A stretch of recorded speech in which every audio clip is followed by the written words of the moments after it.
The silence in the throne room of Eldoria was a physical presence, thick and heavy as velvet. It was a silence born not of peace, but of absolute control, a hush that had settled over the stone corridors and gilded halls for longer than any living soul could remember. At its center, upon a throne carved from a single, petrified oak that seemed to bleed shadow, sat King Casimir. He was a statue of perfect, ageless beauty. Hair the color of winter wheat fell in soft waves to his shoulders, framing a face of sharp, elegant lines and a jaw that spoke of unwavering authority. His eyes, a cool and piercing blue, surveyed the vast hall from beneath a simple silver circlet. To the few courtiers who dared to glance his way, he was the very image of a benevolent, eternal monarch. They saw the timeless grace, the unwavering strength that had guided the empire through centuries of prosperity. They did not see the centuries themselves, the countless seasons that had washed over him without leaving a single mark. They saw the king. They did not see the man who had buried generations of his own subjects. A herald's voice, thin and reedy, broke the stillness. "Your Majesty," the petitioners from the northern reach. Casimir gave a barely perceptible nod. A line of men and women, their faces weathered by a harsher sun and their clothes coarse and practical, shuffled forward. They bore the marks of a recent bandit raid, a missing hand, a scarred cheek, the hollow look of lost livelihoods. They knelt, their foreheads pressing against the cold, polished marble. "Rise." Casimir's voice was calm, melodious, yet it carried to every corner of the room, demanding obedience. He listened as their spokesman, a grizzled farmer with trembling hands, recounted the terror, the burned crops, the stolen livestock. The king's expression was one of placid empathy, but his eyes, for a fleeting moment, glazed over with an ancient boredom. These mortal troubles were like the buzzing of gnats to a man who had weathered plagues, wars, and the slow crumbling of continents.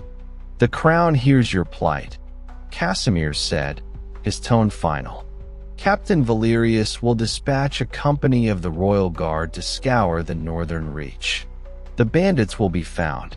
Justice," he paused, letting the word hang in the air, "will be absolute." Tears of relief streamed down the farmers' faces. They praised his name, his mercy, his eternal vigilance. They saw a savior. Casimir saw a necessary maintenance of order.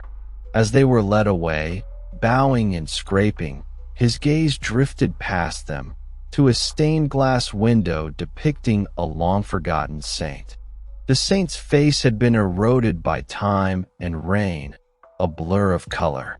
Casimir remembered the man the window was meant to honor, a brave, foolish man who had questioned the king's endless reign. A flicker of movement in the shadows of a pillar caught his eye. Lord Theron, his spymaster, stood there, a gaunt man wrapped in robes the color of dried blood. His presence was never announced. Casimir's fingers, resting on the arm of his throne, twitched almost imperceptibly. The audience was over. With a wave of his hand, he dismissed the remaining courtiers. The great oak doors groaned shut, leaving the two men alone in the cavernous silence. "The rumors persist, Your Majesty."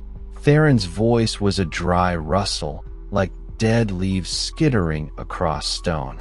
"They are whispers still, in the taverns of the lower city, among the soldiers who have served too long and seen you never age." Casimir's placid mask did not slip, but the air around him grew cold. The usual sources? Mostly. A drunken minstrel composing a ballad about the ageless king. A washerwoman who claims her great-grandmother served a king who looked exactly like you.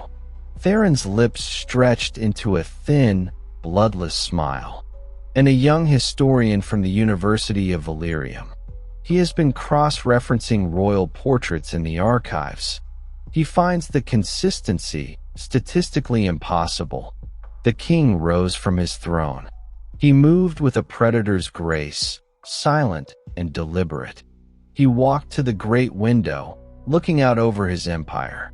The spires of the capital city pierced the sky, and beyond the walls, the land stretched out, green and fertile. His land, his prison. The minstrel's tongue has grown heavy with drink. Let it be removed, Casimir said, his voice devoid of all emotion. The washerwoman is old. Her heart is weak. It is a tragedy when the elderly pass in their sleep. See to it. He turned, and now his blue eyes held a glint of something cold and ancient, a light that was not of this world. The historian, bring him to me.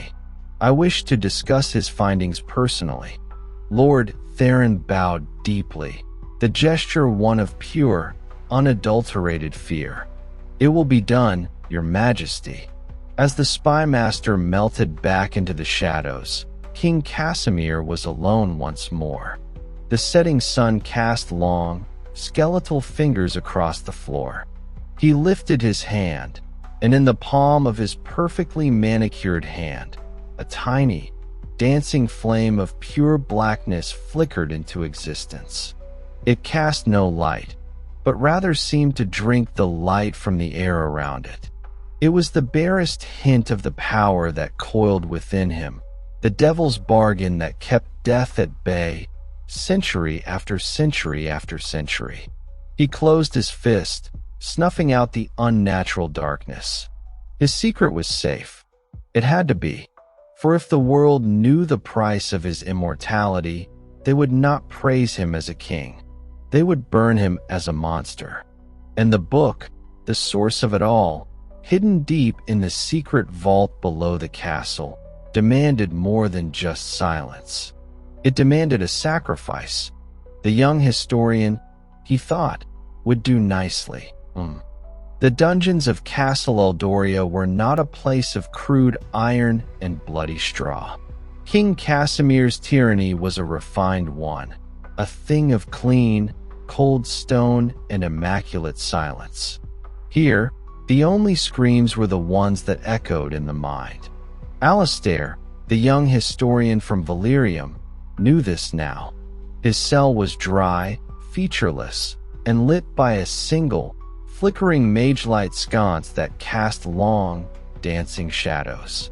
He had been here for what felt like days, his only company the frantic hammering of his own heart. He had been so proud of his thesis. The Casimir anomaly, he had called it. A statistical and artistic analysis of royal portraiture spanning 300 years, all pointing to an impossible conclusion. The king had not aged a day. It was academic curiosity, a puzzle to be solved. He had not understood that some truths are not meant to be uncovered, that some boxes, once opened, cannot be closed. The heavy iron door slid open without a sound. Lord Theron stood there, his gaunt frame seeming to suck the very light from the room. "Come," he said, the single word leaving no room for refusal. Alastair's legs trembled as he was led up from the dungeons, not to a torture chamber, but into the heart of the palace itself. They moved through corridors Alastair had only ever read about in books, halls lined with tapestries so old the threads were turning to dust. The air grew colder, carrying a strange, metallic scent that clung to the back of the throat. Finally, Theron stopped before a section of wall that appeared no different from any other. He pressed a sequence of almost invisible indentations in the stone, and a door, seamless and silent, swung inward. "His Majesty awaits," Theron whispered, giving Alastair a gentle push that felt like a death sentence. Alastair stumbled into a circular chamber he knew did not exist on any official map of the castle. It was the king's secret sanctum. The air hummed with a low, subaudible thrum that made his teeth ache.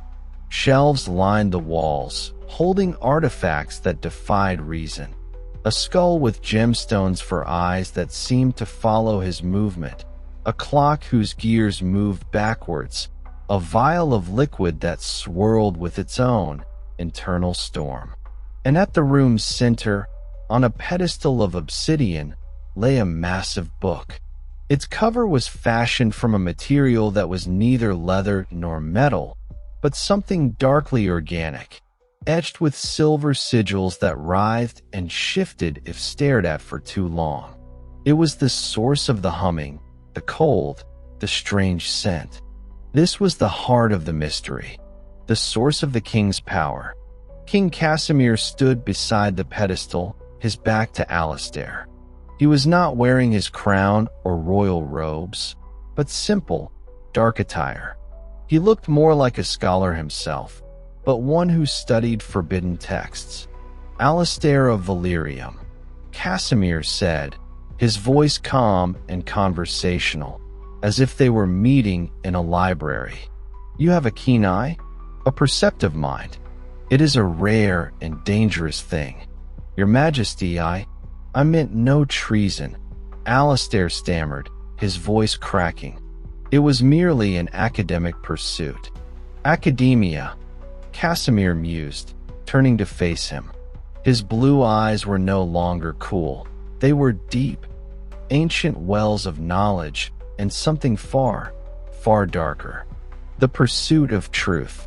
And you have found a piece of it. Tell me, what do you believe you have discovered? Alastair's courage, born of sheer terror, surfaced.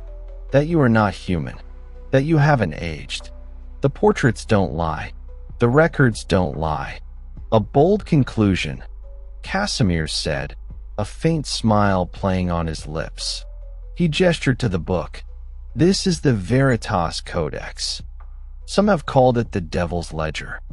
It is the source of my longevity, of my strength. It grants power beyond your wildest dreams, Alastair. But it demands a balance, a transaction. He took a step closer. Life for life, energy for energy. To sustain my own, another must be given. It is the first and most fundamental law of this power. Alastair's blood ran cold. He understood now. The tragedies, the sudden deaths of those who asked too many questions, they weren't coincidences. They were fuel. You are a man who appreciates truth, Casimir continued, his voice dropping to a hypnotic murmur. So I will give you one final truth. Your life, your vibrant, young, intelligent life, will not be taken in anger or as punishment. It will be given as a tribute, to sustain the empire, to maintain the order you so admired from your books.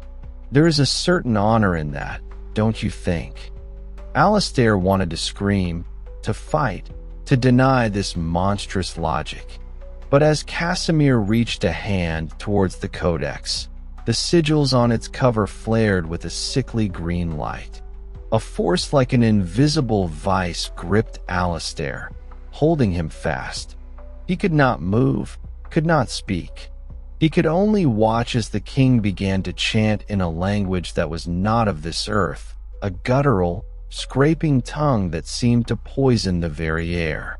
A searing pain erupted in Alastair's chest, as if his soul were being unraveled, pulled thread by thread from his body.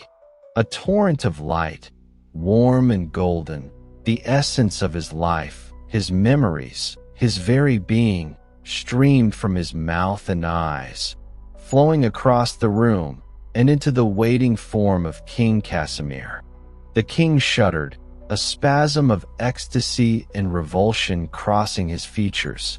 The few fine lines that had dared to appear near his eyes vanished. His skin glowed with a renewed, terrible vitality. Alastair, now a desiccated husk, crumpled to the floor, his life extinguished, his truth buried with him. Days later, in a bustling tavern in a distant port city, the air was thick with the smell of salt, smoke, and spilt ale. In a corner, a man named Kalen sat, sharpening a notched broadsword with a methodical, practiced rhythm. He was broad-shouldered, with a warrior's build and a face that had seen too much sun and too little mercy. His eyes, a steady gray, watched the room without seeming to, missing nothing. A travel-worn messenger, cloaked and hooded, slipped onto the bench opposite him. "Kalen," the messenger whispered, pushing a small, sealed scroll across the sticky table. Kalen broke the seal. The message was from his sister, Elara. It was short, written in the coded language of their village. "Alistair is gone.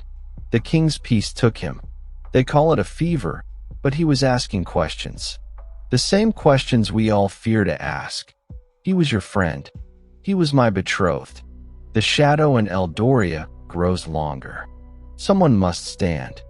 Kalen's hand tightened around the scroll, his knuckles white.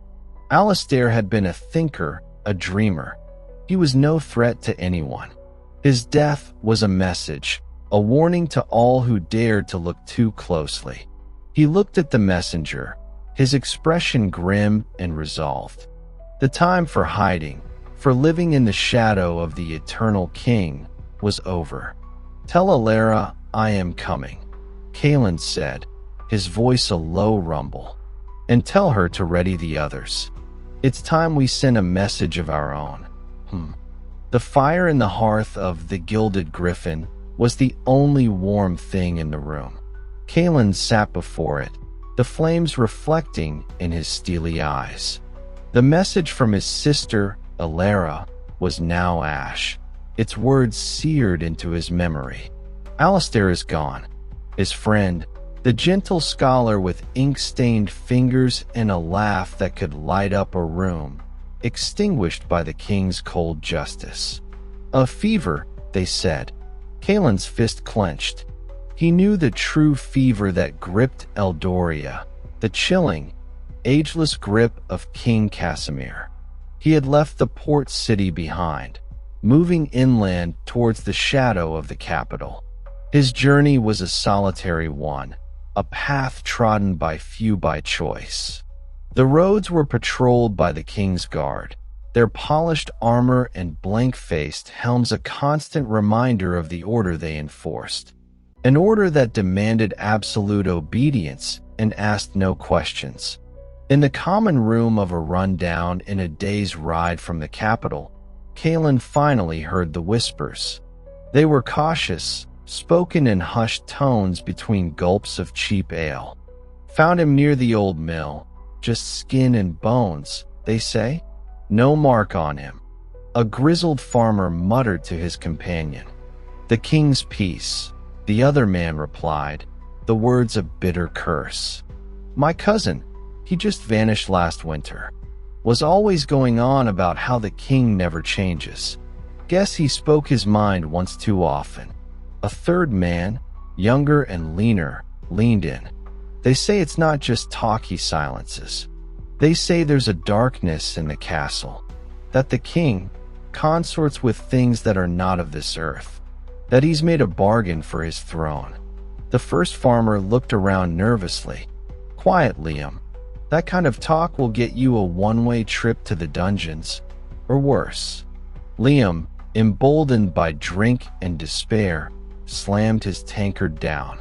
"And what kind of life is this? Watching him reign forever while our children grow old and die. There's something wrong in Eldoria, something rotten at its core. I've heard. There are others who feel the same." They meet in the shadows. Kalen didn't move, but his entire being was focused on the conversation. This was it. The first tangible thread of the resistance Elara had hinted at. He waited until the farmers had left, their warnings hanging in the air, before he approached the young man. "Liam, who was nursing the dregs of his ale. "You speak boldly," Kalen said, his voice low. Liam looked up, suspicion in his eyes. "I speak the truth. What's it to you, stranger?" "Alistair was my friend," Kalen said simply. The name was a password, a key. He saw the recognition flash in Liam's eyes. Alistair's inquiries had not gone entirely unnoticed. Liam studied him for a long moment, taking in Kalen's broad shoulders, the well-worn hilt of his sword, the grim set of his jaw. He saw not a king's man, but a warrior, a potential ally. "If you seek the truth about your friend," Liam whispered, "be at the ruined chapel in the Blackwood, tomorrow at moonrise. Come alone, and come armed." He slid off his stool and melted into the night without another word. The Blackwood was a place of ancient, brooding trees, their branches like skeletal fingers clawing at the sky. The ruined chapel was a scar upon the land, its stones covered in moss, its altar broken. It was a fitting place for a rebellion to be born. Kalen moved like a ghost through the trees, his senses alert. He was not alone. He could feel the watchers in the shadows. He stepped into the nave of the chapel, the moonlight streaming through the shattered roof, illuminating a small group of figures. A woman stepped forward, pushing back the hood of her cloak. Her face, though etched with worry and grief, was a feminine, stronger version of his own. "Alara, Kalen," she breathed, rushing forward to embrace him. "You came. I said I would," he replied, holding her tight. He looked over her shoulder at the others. There were about a dozen of them. A blacksmith with massive arms, a few hardened hunters, a sharp-eyed woman who held herself like a noble, and Liam from the inn. They were a motley crew, united by loss and a shared, dangerous secret. "We call ourselves the Emberfall," Alara said, stepping back. "Because like an ember, our hope seems small, but it has not yet gone out. And we will see this king's reign fall." The noblewoman, introduced as Lady Anya, spoke next. Her voice was cultured, but held a core of steel. "Casimir is no mere man. My family has served his court for generations. I have seen records that were meant to be destroyed. He has not aged a day. He is protected by a power that is unnatural. We've tried before," the blacksmith, Gregor, grumbled. "Good men have gone into that castle to challenge him. They never come out. It's said he can't be killed by any normal blade. Then we find an abnormal one," Kalen said, his voice cutting through the despair. Alistair was searching for the truth. He found it, and it cost him his life. But he left clues. He spoke of a book, a source of the king's power, hidden deep within the castle. "If we can find it, if we can destroy it, then we cut the head off the snake," Alara finished, her eyes blazing with a fierce light. "It is not just a book," a new voice rasped from the deepest shadows of the chapel. An old man, so frail he seemed to be made of parchment and twine, shuffled into the moonlight. His eyes were milky with blindness, but they saw things others could not. "It is the Veritas Codex. It does not just grant power, it feeds on it. It consumes lives to fuel his own. To even approach it is to risk having your very soul devoured." The group fell silent, the old man's words hanging in the cold air. The task seemed impossible. A fortress that had never fallen. A king who could not die. A magical book that fed on souls. Kalen looked at the desperate, determined faces around him. He thought of Alistair's bright, curious eyes, forever closed. "Impossible or not," Kalen said, his hand resting on the pommel of his sword. "It ends now. We just need a way in." A slow, grim smile spread across Alara's face. "Oh, we have a way," she said.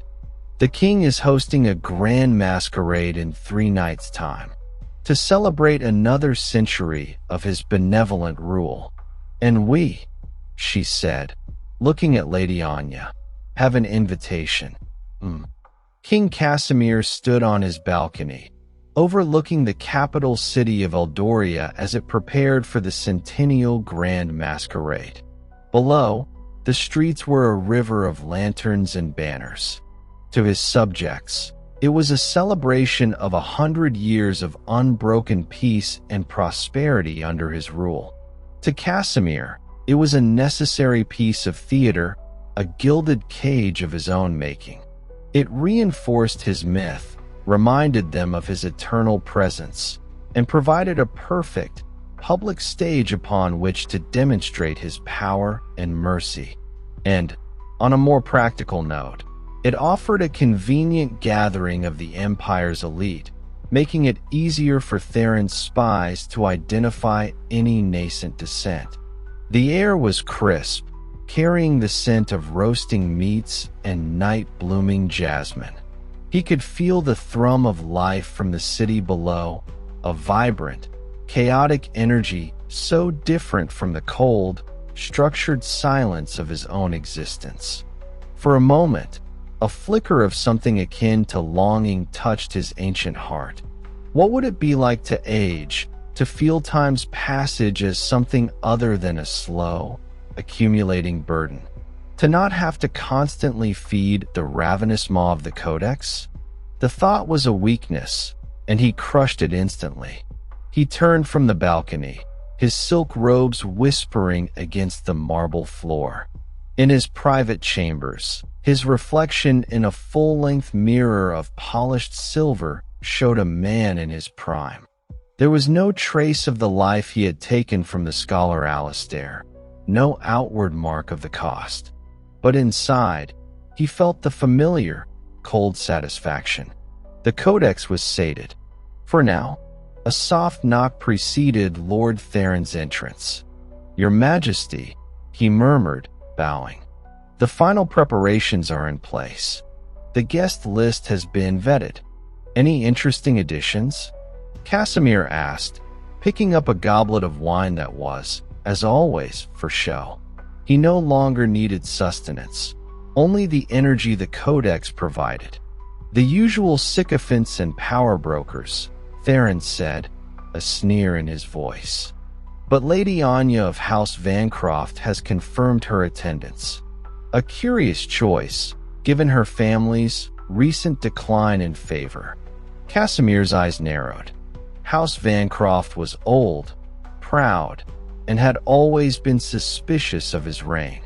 Their bloodline was one of the few that remembered too much. "Watch her closely." "Of course, sire." "There is also a minor noble from the southern provinces, a Baron Reinhardt, who has raised some flags. His credentials are impeccable, but my agents report his manner is more soldier than courtier. Another would-be hero." Casimir sighed, the sound weary.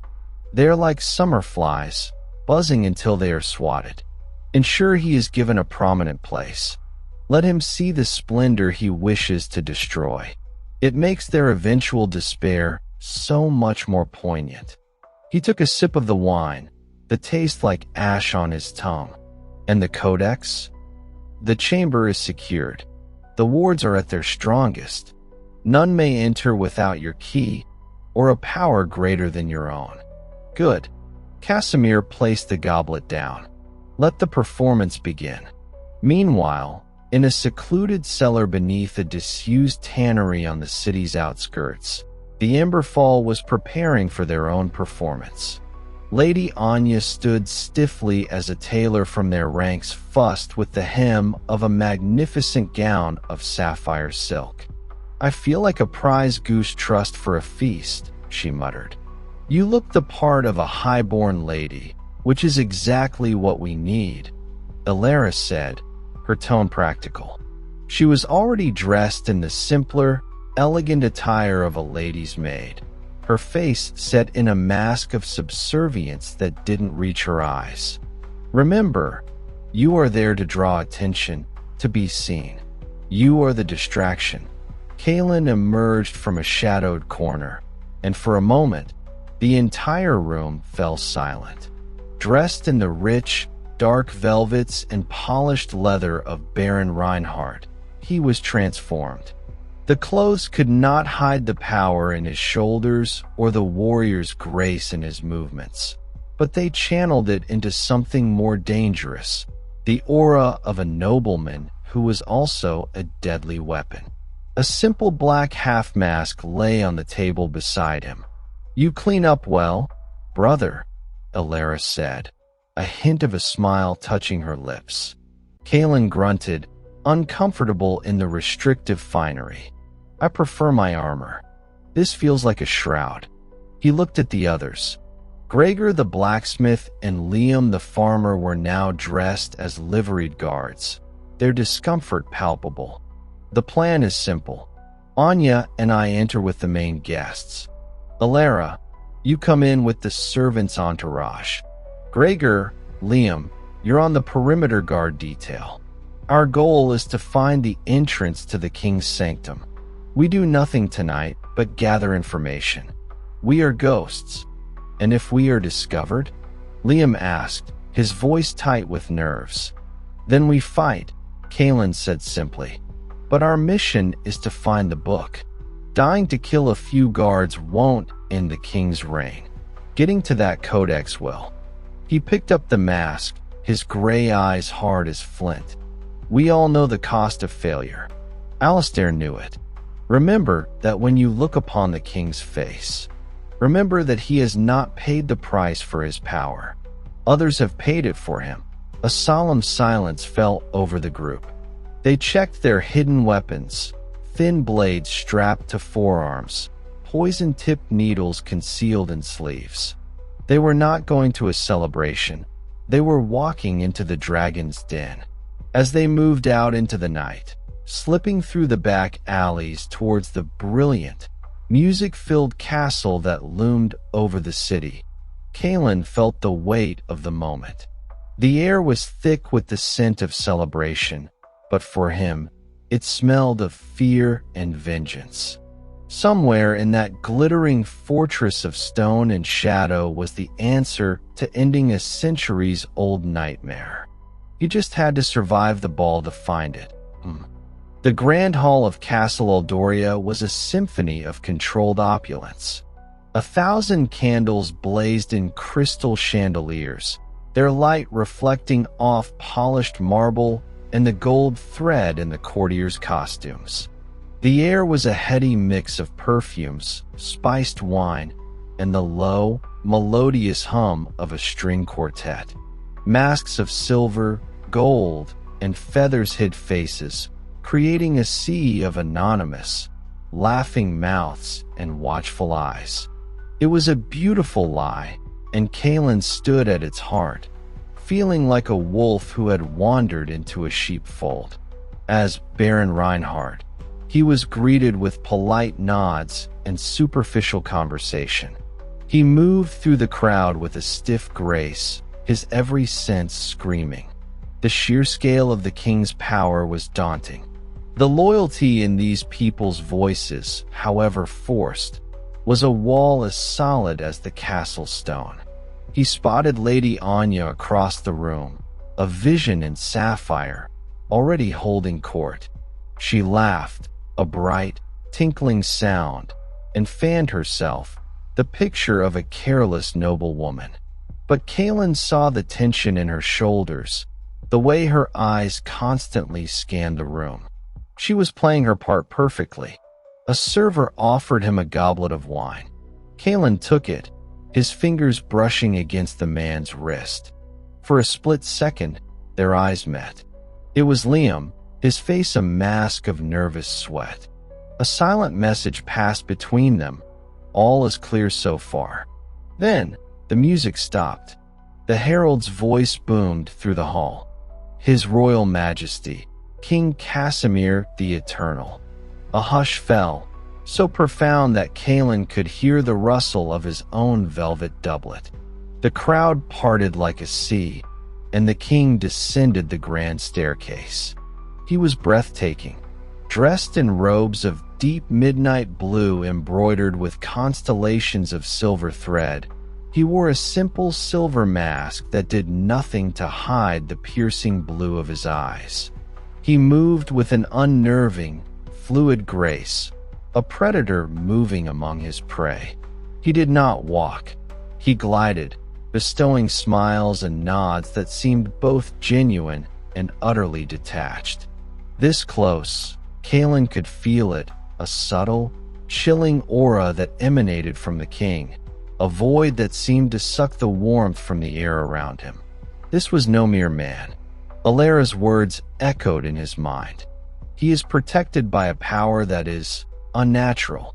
The king began to mingle, his voice a calm, melodious instrument that charmed and commanded in equal measure. Kalen watched, his hatred a cold, hard stone in his gut. This was the creature who had murdered Alistair. This was the source of the rot in Eldoria. As the king drew nearer, Kalen turned slightly, pretending to admire a tapestry. He could feel the royal gaze sweep over him, pause for a fraction of a second, and then move on. Had he been recognized? No, it was impossible. But he felt seen, as if the king's eyes could peel back the layers of his disguise and see the warrior's heart beating beneath. Suddenly, a commotion broke out near the main doors.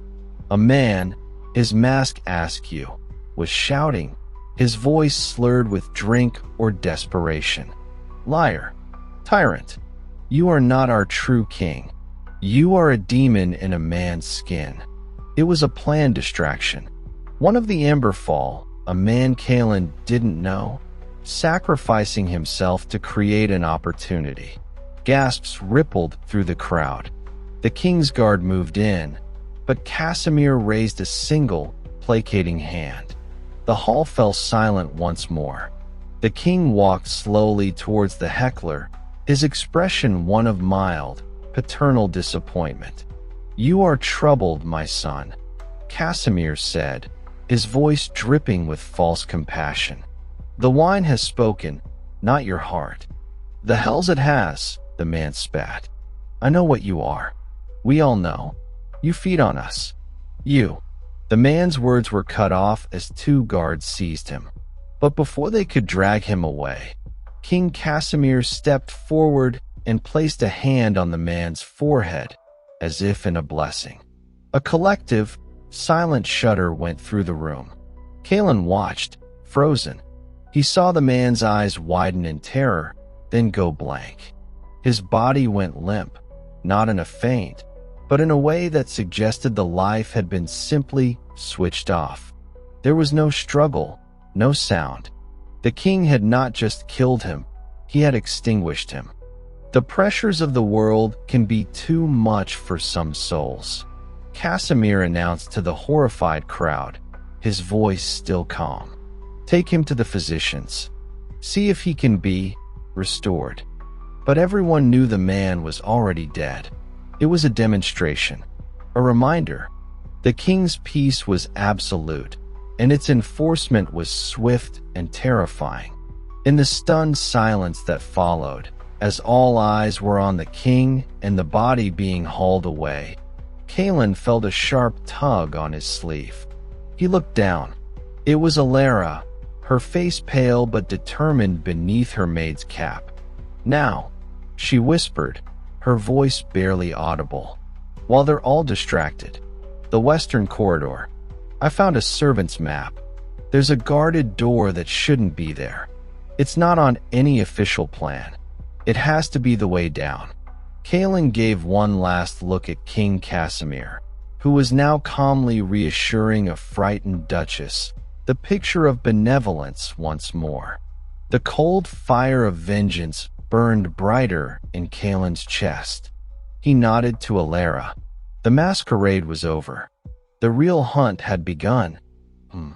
The gilded horror of the grand hall faded behind them, replaced by the cold, silent stone of the servants' passages.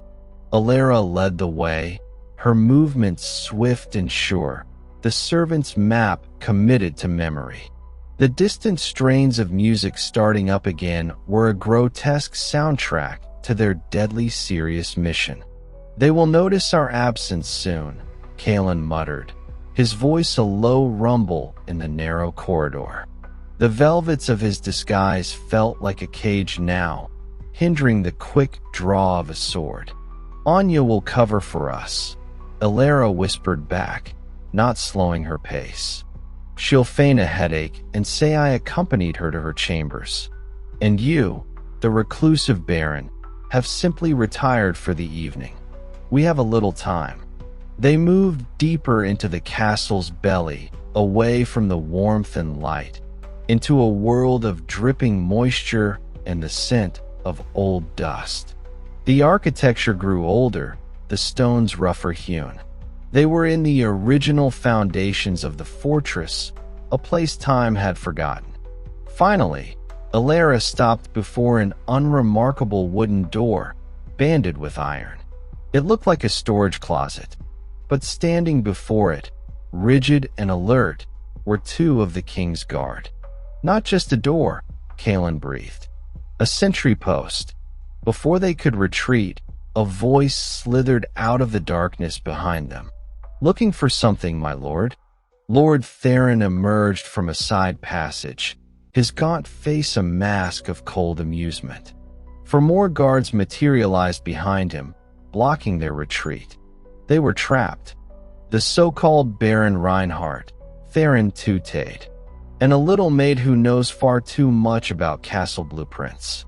"The king will be most interested in questioning you." Kalen didn't hesitate. There was no more room for stealth. With a roar, he shed the constricting nobleman's persona. He drove his elbow back into the face of the nearest guard, hearing the satisfying crunch of bone.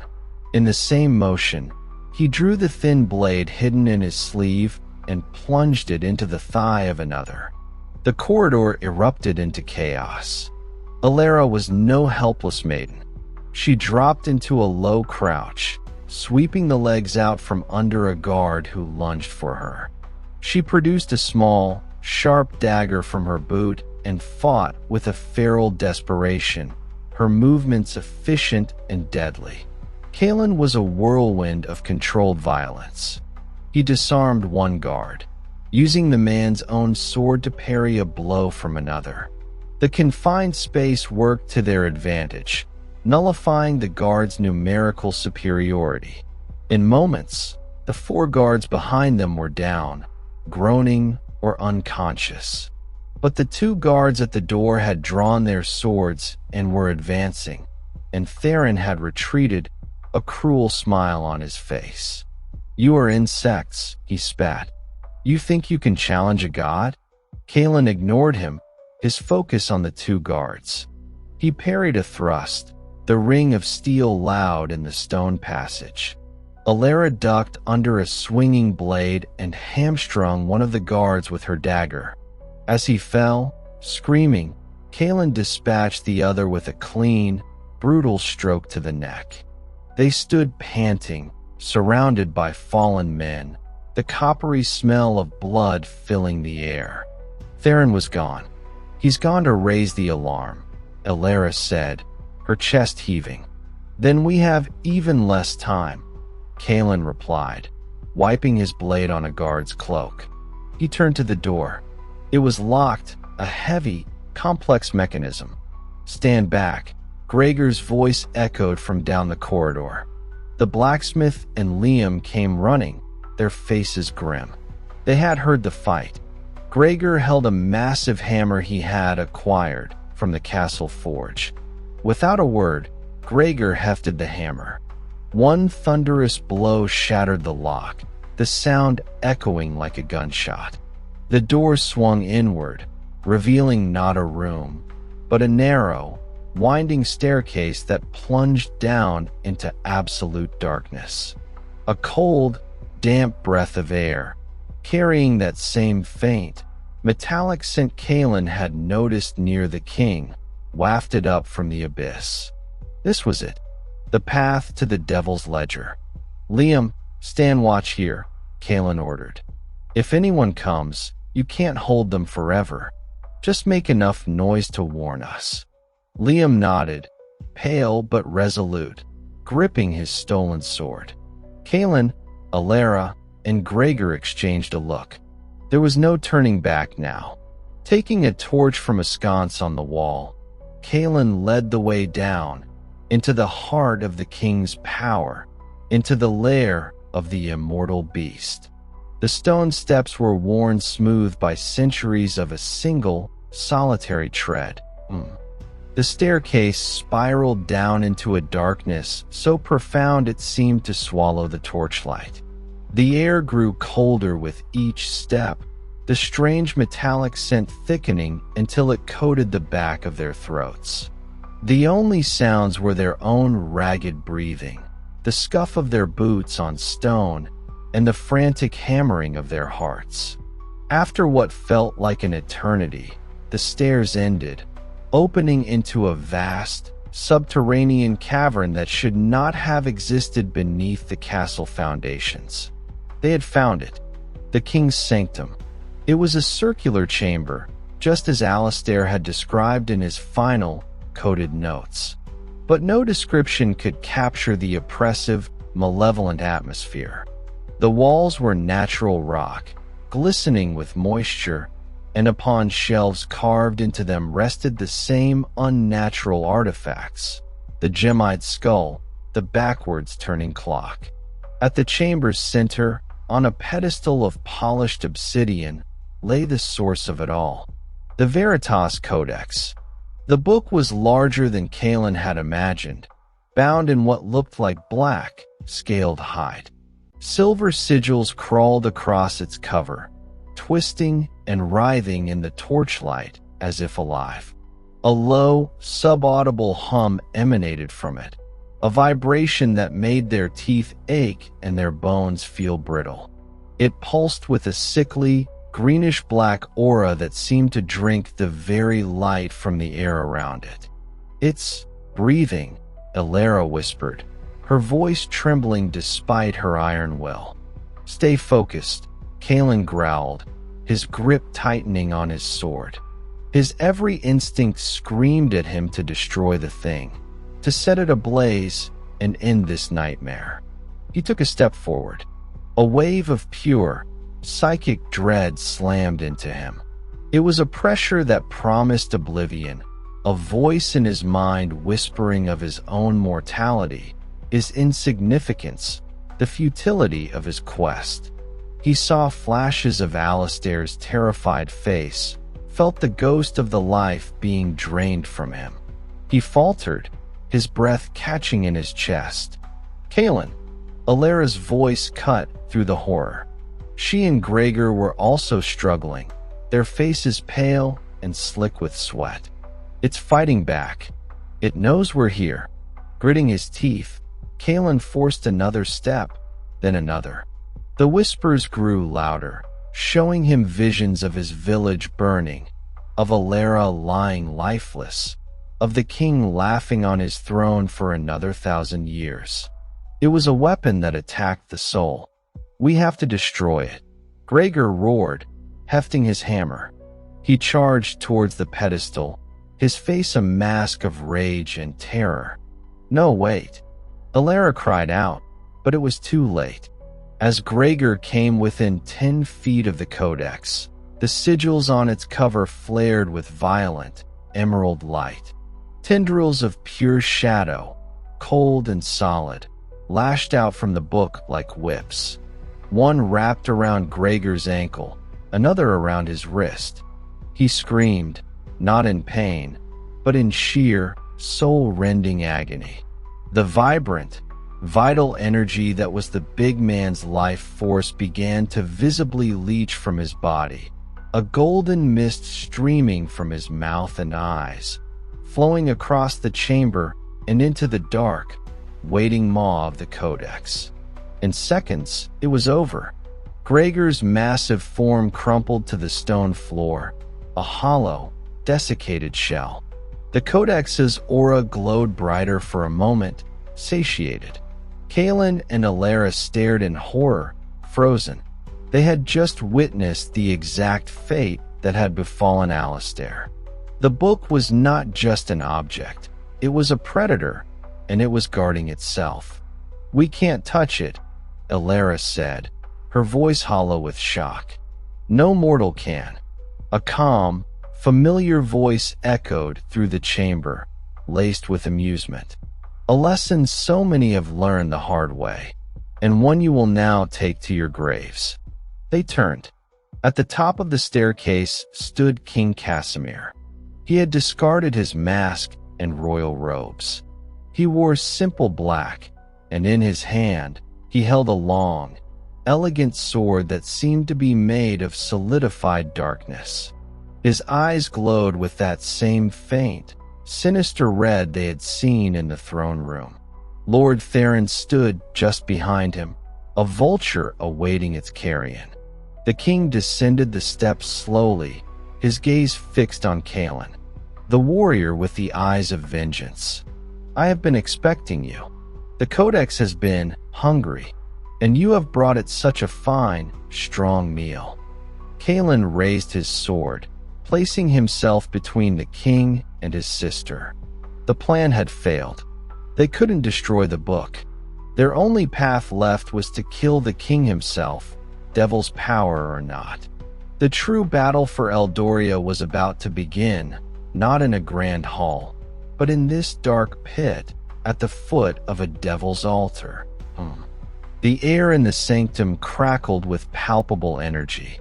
The death of Gregor had fed the Codex, and its hum was now a contented, malevolent thrum that vibrated through the very stone. King Casimir stood before them, no longer the benevolent monarch, but the ancient, predatory creature he truly was. The darkness of the chamber seemed to cling to him, deepening around his form. "Leave the girl," Casimir said, his voice devoid of its earlier melody, now flat and cold as a grave slab. "Her life is insignificant. It is your strength, warrior, that the Codex craves. The death of a hero always tastes sweeter." "Her name is Elara," Kaelin snarled, his sword held steady. "And you will not touch her." With a battle cry that was pure defiance, Kaelin lunged. He was fast, his years of combat honing his movements into a lethal economy of motion. His blade sliced towards the king's heart. Casimir moved with impossible speed. He didn't so much parry as he simply deflected the blow with his own dark sword, the impact ringing with a sound like shattering ice. The force of it numbed Kaelin's arm to the shoulder. "Is that all?" the king mocked, his red-eyed gaze boring into Kaelin. The hope of the Emberfall? A flickering candle trying to fight the night. He launched his own attack. It was not the skilled fencing of a royal duelist, but something far older and more brutal.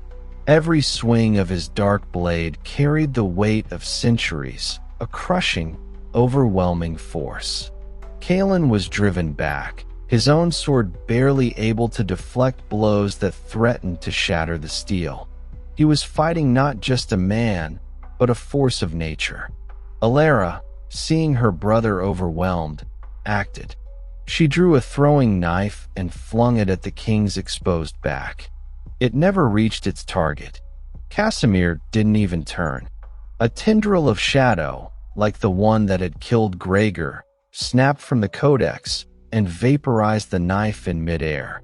"Do not interfere, child," Lord Theron called from the stairs, his voice gleeful. "This is a private audience." Kaelin saw an opening. As the king's dark sword came down in a crushing overhead arc, Kaelin sidestepped and thrust his blade forward, aiming for the king's side. It was a move that had felled a dozen lesser men. The tip of Kaelin's sword struck the king's torso and stopped. It did not pierce flesh. It met a resistance like solid iron, and a spiderweb of cracks appeared on the fine steel of the blade. A shock of freezing cold shot up Kaelin's arm. Casimir smiled. a horrifying sight devoid of any warmth. Did you think it would be that easy? He gestured with his free hand, and an invisible force slammed into Kalen, throwing him across the chamber. He crashed against the rock wall, the breath driven from his lungs, his sword clattering from his grasp. He was defenseless.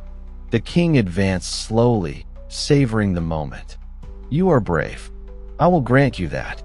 I have crushed empires led by men with less spirit than you.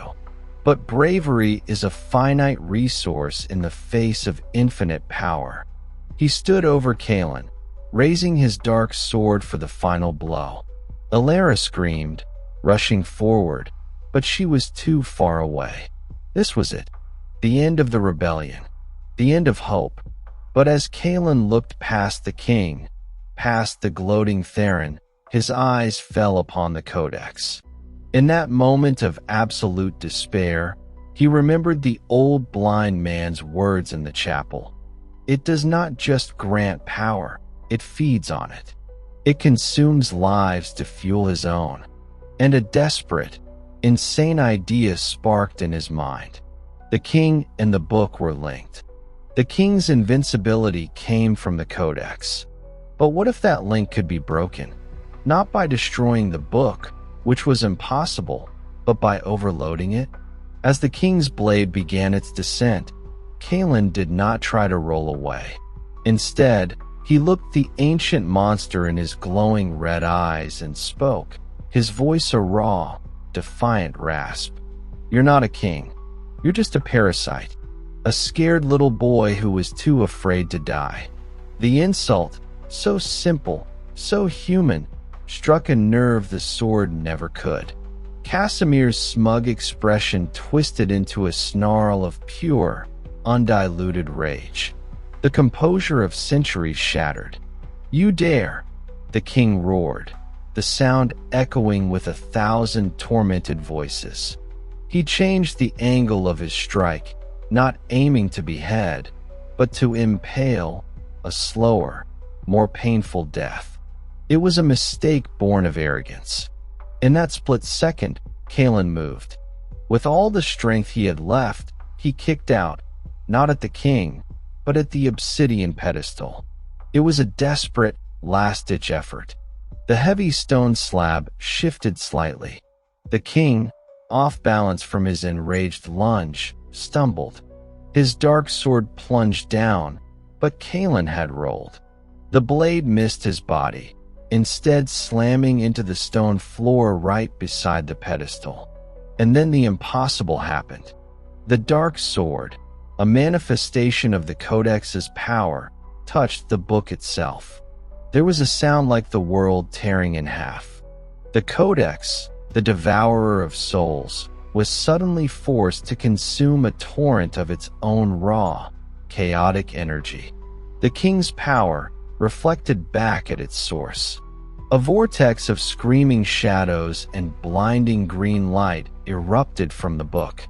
Casimir screamed, a true scream of agony and terror this time, as the very essence he had poured into the sword was violently sucked back into the Codex, and then beyond. The link between them became a feedback loop of annihilation. The king's body began to contort, to unravel. His form flickered, his screams echoing as he was pulled towards the raging maelstrom surrounding the book. Kalen scrambled back, grabbing Alara and pulling her away from the horrific spectacle. They watched, stunned, as the immortal King Casimir, the tyrant of Eldoria, was consumed by the very power he had wielded for a millennium. His body dissolved into motes of darkness, which were then sucked into the Codex until nothing remained. Then, as suddenly as it began, the chaos stopped. The vortex vanished. The sanctum was silent, save for the ragged gasps of the two siblings. The Veritas Codex lay closed on its pedestal, inert. The hum was gone. The malevolent aura had vanished. On the floor where the king had stood, there was only dust. It was over. For a long moment, the only sound in the sanctum was the ragged, desperate gasps of Kaelin and Alara. The air, once thick with malevolent power, was now still and dead, like a tomb. The Veritas Codex sat on its pedestal, a silent, dormant husk. The sigils on its cover were now faint, etched silver, no longer writhing. "He's gone," Alara whispered, her voice cracking with disbelief and exhaustion. She stared at the empty space where the king had dissolved into nothingness. "You did it, Kaelin. You actually did it." Kaelin pushed himself to his feet, his body screaming in protest. Every muscle ached, and a deep cold had settled into his bones from the proximity to the Codex and the king's dark power.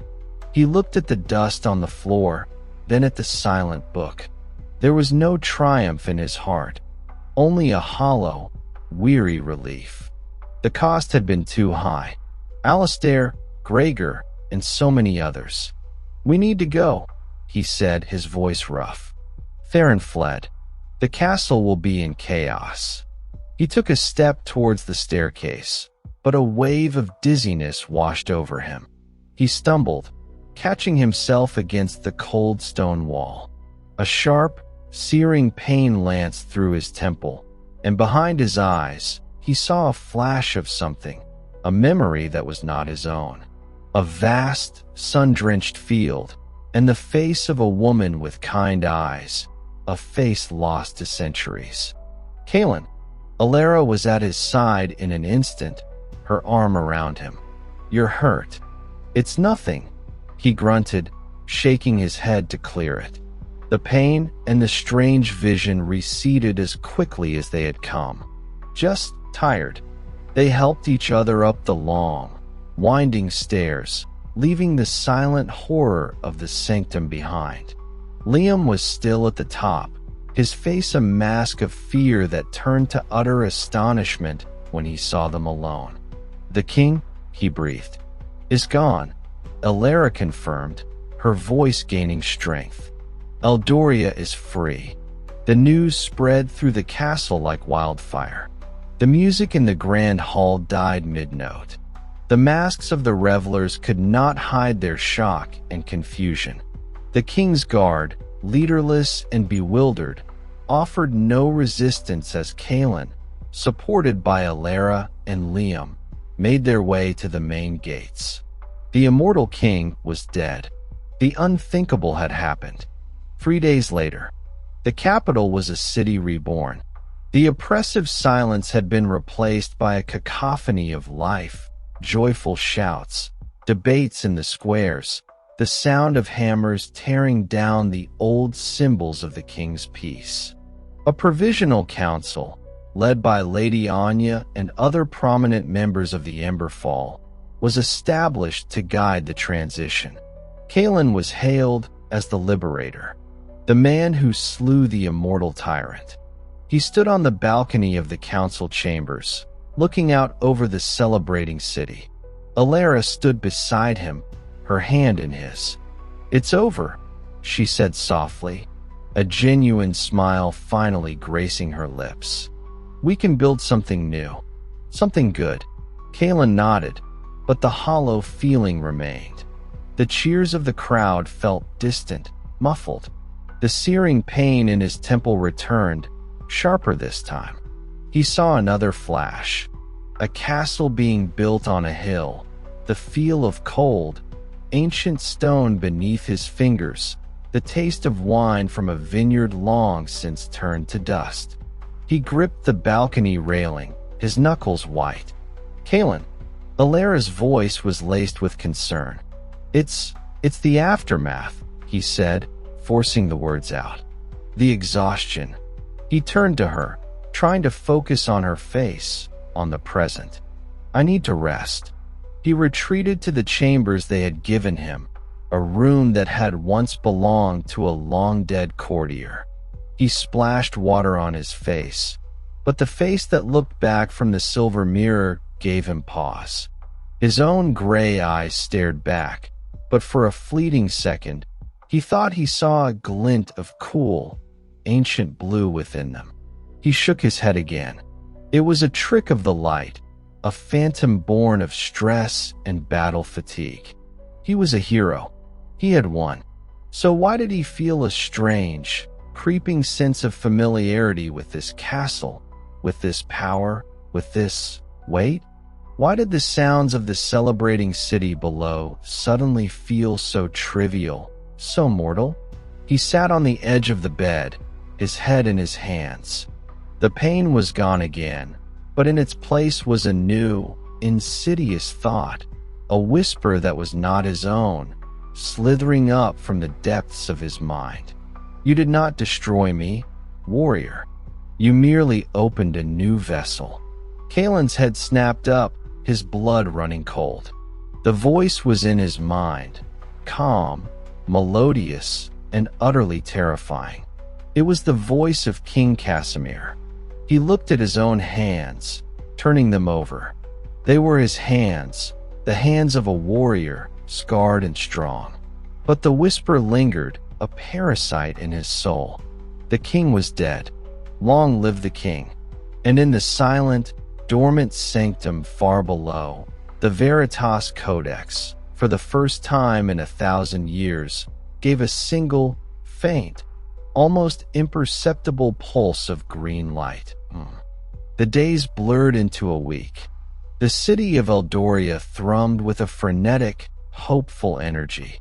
The Provisional Council, with Lady Anya at its helm, worked tirelessly to dismantle the architecture of Casimir's terror. Decrees were repealed, political prisoners released, and the feared Kingsguard was disbanded and reformed under a new banner. Through it all, Kalen was a ghost at the feast. The people saw a quiet, brooding hero, weary from his great ordeal. They gave him space, interpreting his silence as wisdom and his distant gaze as a man haunted by the horrors he had witnessed. Alara was his constant shadow, her joy slowly being eroded by a gnawing worry. The brother she knew was receding, replaced by a stranger who flinched at sudden noises and whose eyes sometimes held a vacant, ancient look. Perhaps we should leave the capital, she suggested one evening as they walked in the palace gardens. Go back to the mountains. This place, it's not good for you. Kalen stopped, looking at a rose bush, its petals blood red in the setting sun. And leave all this, he murmured, his voice oddly detached. This is our victory, Alara, our responsibility. It was, she said, placing a hand on his arm. But you've done your part. Let others rule now. He turned to her, and for a terrifying second, his gray eyes seemed to flash with a cold, calculating blue light. Rule is not a duty one abandons. It is a burden one carries. Forever. The voice was Kalen's, but the cadence, the inflection, it was all wrong. It was the ghost of another. Alara pulled her hand back as if burned. That night, Kalen dreamt. But it was not a dream. It was a memory. 1,000 memories, crashing over him like a tidal wave. He saw the signing of the pact with the shadowy entity that had given him the codex. He felt the first exhilarating, sickening rush of a stolen life flowing into him, granting him youth. He heard the screams of countless Alistairs and Gregors, not as a witness, but as the architect of their doom. He was drowning in the consciousness of King Casimir. He awoke with a gasp, sitting bolt upright in the dark. He was not in his chambers. He was standing in a corridor deep within the palace, his hand resting on the hidden mechanism that opened the door to the sanctum. He had no memory of walking there. It is easier if you do not fight it. The voice in his head cooed, now stronger, clearer. This flesh is strong. This will is powerful. It will be a worthy vessel for the next millennium. Together, we will be greater than I ever was alone. No, Kalen growled aloud, slamming his fist against the cold stone wall. The pain was sharp, real hiss. Get out of my head. It is not your head anymore, warrior. It is our head. You are the crown now, and the crown is eternal. He stumbled back to his room, his mind a battlefield. He could feel the ancient will coiling around his own, suffocating it. Casimir was not a separate entity. He was a stain, a pattern of thought and memory and power, weaving itself into the very fabric of Kaelin's soul. The next morning, a council meeting was called. The main point of discussion: what to do with the king's hidden sanctum and the object within it. We must destroy it, Lady Anya stated firmly. We melt it down, burn it, scatter its ashes to the winds. We erase every trace of Casimir's evil. Murmurs of agreement echoed around the table. No, the single word, spoken with quiet, absolute authority, silenced the room. All eyes turned to Kaelin. He had been silent until now. The Codex is not evil, he continued, his voice unervingly calm. It is a tool, a source of immense knowledge. To destroy it would be an act of fearful ignorance. We should study it, understand it. Its power could be used to protect Eldoria, to heal, to ensure our peace lasts forever. Alara stared at him, her heart freezing in her chest. They were Casimir's words.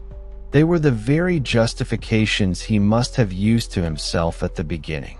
Kaelin, she said, her voice trembling. That thing killed Alistair. It killed Gregor. It is a poison. He turned his gaze on her, and there was no trace of her brother left. There was only the cool, ageless gaze of the king. Sentiment is a luxury of the mortal, my dear sister. Leadership requires a longer perspective. He stood, and his presence seemed to fill the room, casting a long, familiar shadow. The sanctum will be sealed. By my command, no one is to enter. The matter of the Codex is closed. He didn't wait for a reply. He turned and walked out, the council members staring after him, a dawning, horrific understanding on their faces. Alara sank into her chair, tears finally streaming down her face. They had not killed the king. They had only given him a new, stronger body. The tyrant was gone. The liberator was dead. Long live the king. The silence in the council chamber after Kaelin's departure was heavier than any that had existed under Casimir's direct rule. This was a silence of shattered hope. Lady Anya stared at the empty doorway, her hands clenched into white-knuckled fists on the polished table. The other council members exchanged horrified glances, the unspoken truth settling upon them like a shroud. Alara was the first to move. She pushed back her chair, the sound unnaturally loud in the stillness, and fled the room. She found him not in the bustling main halls, but on the same balcony where they had stood days before, looking out over a city that believed itself free. Kaelin, she said, her voice raw. He did not turn. That name, he said, the words sounding foreign on his tongue. It belongs to a ghost, a memory of a simpler time. You are my brother, she insisted, stepping closer. I know you are in there. Fight him. Now he turned. The setting sun cast his face in sharp relief, and the expression he wore was one of patronizing pity. It was a look she had seen on King Casimir's face 1,000 times. There is no him to fight, Alara. There is only me. The man you knew as Kaelin was a temporary vessel, a cocoon. His strength, his passion, his will, they were the raw materials. I am the finished work. I am what remains. He gestured toward the city with a sweep of his hand that was too graceful, too practiced to be her brother's. They need a strong hand. Your council speaks of democracy and rebuilding, but they are children playing with blocks. This empire was built on power. It will be preserved by it. Preserved? Alara choked out. Or enslaved. You're talking about sealing the sanctum. About keeping that thing. The Codex is the heart of this kingdom, he stated, his tone leaving no room for argument. It is the source of stability, of order. Would you have me leave it vulnerable?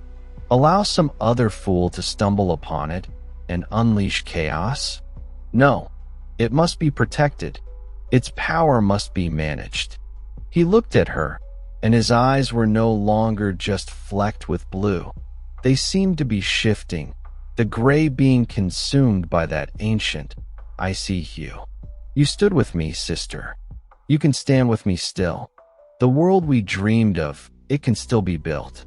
But it must be built to last. Not for a lifetime, but for an eternity. It was then that Alara understood the full, monstrous truth. This was not a possession in the way a demon might inhabit a body. It was a fusion. Casimir's millennia of experience, his ruthless logic, his corrosive philosophy, were merging with Kalen's core, his love for Eldoria, his desire to protect, his strength. The result was something new and terrifying, a tyrant with a hero's justification. He wasn't just repeating Casimir's patterns. He was perfecting them, using Kalen's own virtues as the foundation for a new, unassailable tyranny. She took a step back, shaking her head. The man who was my brother would rather have died than become you. A shadow of something, perhaps the ghost of Kalen's pain, flickered across his face before it was smoothed away by that ancient calm. Then it is fortunate for this empire that he is gone. He walked past her, back into the palace. A moment later, two of the newly reformed guards, men who had cheered for the liberator, took positions at the balcony entrance, not looking at her, but effectively blocking her way. She was not a prisoner. Not yet. But she was no longer the liberator's sister. She was a subject. And the first decree of this new, nameless king had been spoken not in the council chamber, but here on this balcony. The cycle would continue. The cage had been rebuilt, and this time, it wore the face of the man who had broken its locks. Down in the city, the celebrations had finally ended. But in the quiet that followed, a new kind of fear was beginning to whisper through the streets. The old king was dead. Long live the king. The new king did not take the name Casimir, nor did he publicly use Kalen. To the people, he was simply the Liberator King, a title that felt increasingly hollow with each passing day. His first official act was to declare a week of mourning for the brave souls lost in the struggle against the previous tyrant, a piece of political theater so masterful it stole the breath from Alara. He spoke of Kalen's sacrifice with a gravitas that felt like a desecration, praising the vessel that had allowed the true spirit of Eldoria to triumph. His second act was to quietly reinstate Lord Theron as his chief advisor. The gaunt spymaster emerged from the shadows, his smile sharper than any dagger, and the old network of whispers and fear began to reknit itself. The dungeons, once emptied, began to see new occupants, not political dissidents, but threats to the new peace.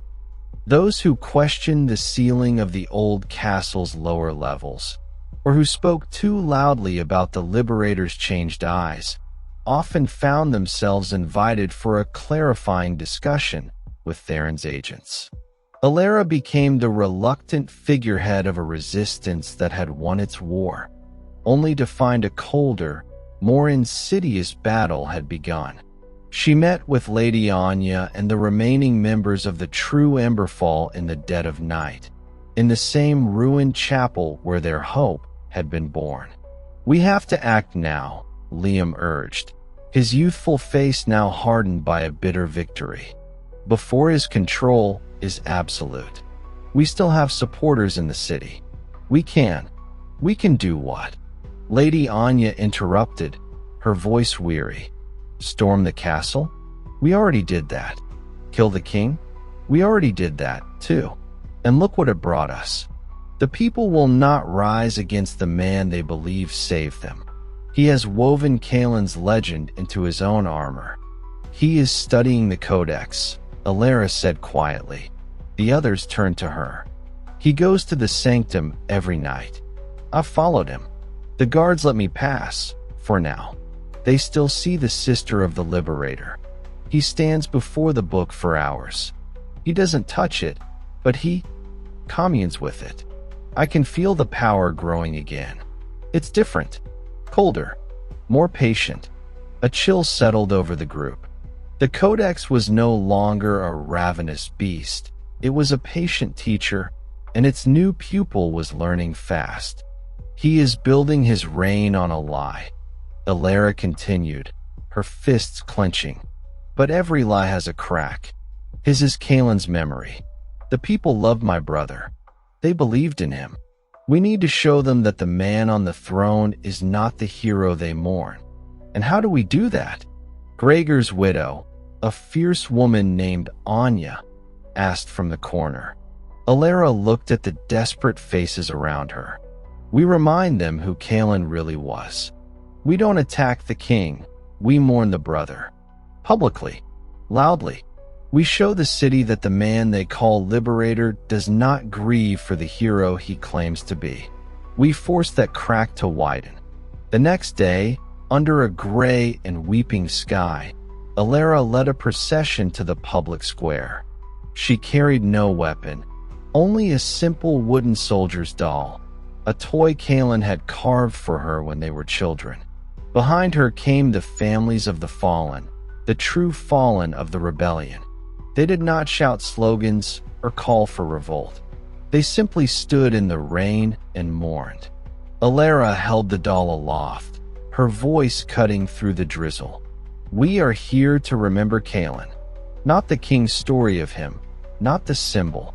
The man, my brother, who laughed and fought and bled for you. He is gone, and the silence from the castle is his true epitaph. The crowd that gathered was immense and somber. They felt the truth in her words. They saw the profound, personal grief that the figure on the throne never displayed. High in his palace, the Liberator King watched from a window. Lord Theron stood at his shoulder. A stirring performance, Theron murmured. Shall I have the square cleared, Your Majesty? The king did not answer immediately. He watched his sister, a tiny, defiant figure in the rain, and for a moment, a war raged behind his eyes. A flicker of Kalen's love and pain, swiftly crushed by Casimir's cold calculus. No, the king said, his voice perfectly even. Let them mourn the ghost. It makes the living king seem more real by contrast. And have a cask of wine sent to the square from the royal cellars. Let it be known that their king shares in their sorrow, even as he bears the burden of building their future. It was a masterstroke. He was not opposing their grief. He was appropriating it, using his own wealth to blur the lines of their protest. As the royal wine was distributed, the sharp edge of Alara's message was dulled. The rebellion of memory was being co-opted before it could truly begin. Alara watched it happen, a cold dread seeping into her bones. They were not fighting a monster anymore. They were fighting a perfect, self-justifying system that wore the face of their savior, and it was learning from their every move. The public mourning, diffused with a cask of wine and a statement of regal empathy, became a lesson for the new king. He saw that Alara and the remnants of the Emberfall understood the true battlefield, the narrative. He could not allow them to control the story of Kalen. He had to own it completely. The following week, he announced the construction of the Liberator's Monument, A colossal statue of Kaelin to be erected in the main square, exactly where Alara had led her vigil. It was to be forged from the melted-down swords of the old King's Guard, a symbol of tyranny transformed into a tribute to freedom. The people cheered. It was a brilliant, tangible symbol that perfectly captured their hopes. Alara stood in the crowd as the foundation was laid, her heart sinking. He was building a cage of legacy around her brother's memory, turning him into a silent, bronze ally on the throne. That night, haunted and furious, she did the unthinkable. She used her fading privilege to descend into the sanctum. The air was still cold, but the malevolence had changed. It was no longer a wild, hungry thing. It was a focused, watchful presence. The Veritas Codex lay on its pedestal, and standing before it was the king. He wasn't chanting. He was simply staring, his hand hovering over the cover. "You twist everything he was," Alara said, her voice echoing in the cavernous space. He did not startle. He had known she was there. "I am fulfilling his potential," he replied, still facing the book. He wanted to save Eldoria. "I am ensuring it is saved forever." He was a single, bright flame. "I am the forge that will use his heat to temper an eternal kingdom." He would have hated what you are doing. Finally, he turned. His eyes were now a steady, stormy gray blue, a turbulent sea where the two souls within him fought for dominance. For a moment, she saw a glimmer of her brother's anguish. Would he? The king asked, his voice softening almost to Kaelin's own. "Alara, he watched our parents die in a famine that a strong, centralized power could have prevented. He saw villages wiped out by border wars that an immortal, unassailable ruler could have stopped. His entire life was a reaction to chaos and suffering. I am not a perversion of his goal. I am its ultimate conclusion." He took a step toward her, and for the first time, she saw not just Casimir's coldness, but Kaelin's desperate, driving need to fix a broken world, twisted into something monstrous by an immortal perspective. "The Codex doesn't just grant life, Alara," he whispered, a confessional tone that was more frightening than any threat. "It grants knowledge. I see the patterns now. The rise and fall of empires. The repetitive, feudal nature of mortal rule. The council bickers over grain taxes while the very foundations of the world shift. I can see the storms coming centuries from now. I can build a wall high enough to weather them all." He was convincing, horrifyingly so. He was weaving Kaelin's most noble desires into his own terrible purpose. "At what cost?" she pleaded. "You'll become the same monster Casimir was.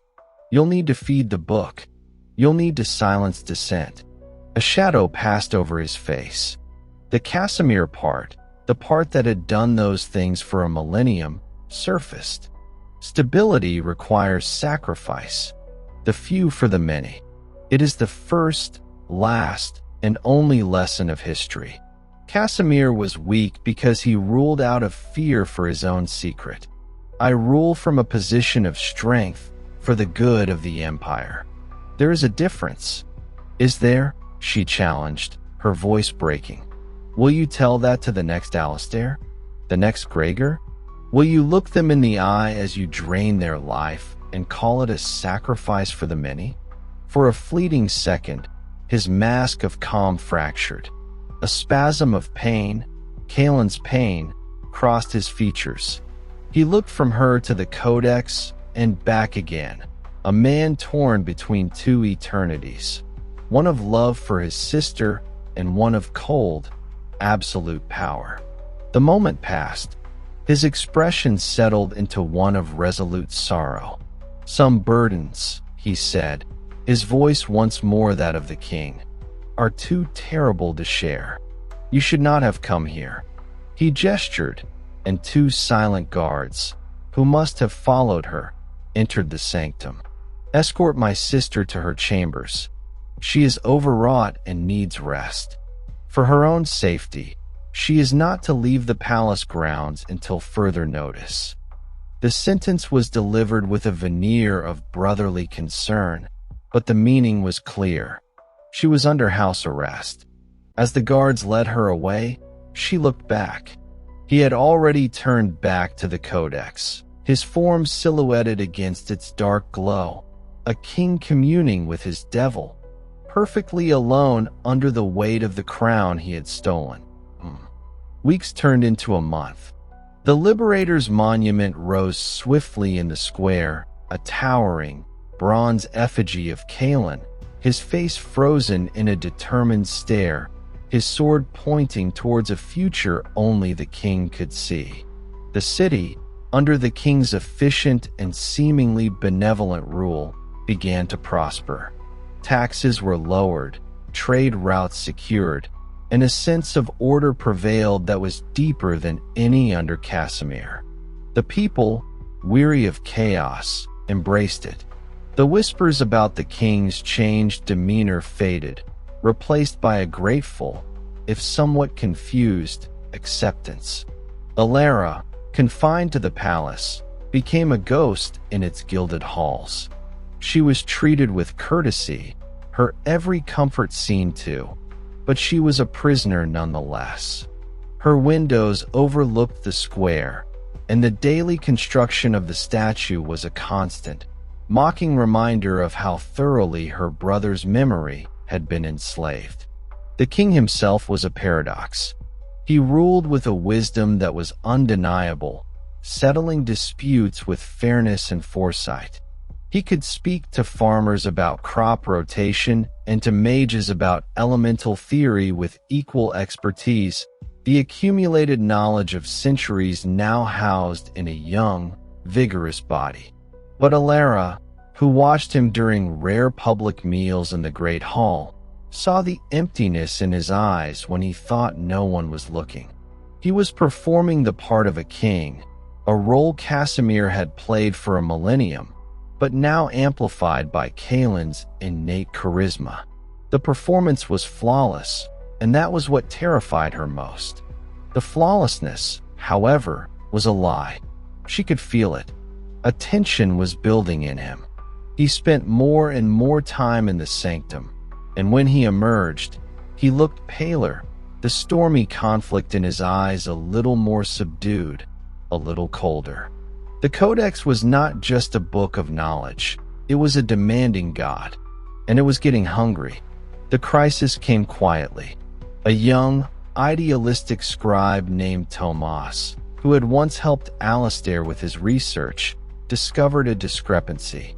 He found a scroll in the archives, a personal letter from the old King Casimir, written in a hand that was identical to a recent decree issued by the Liberator King.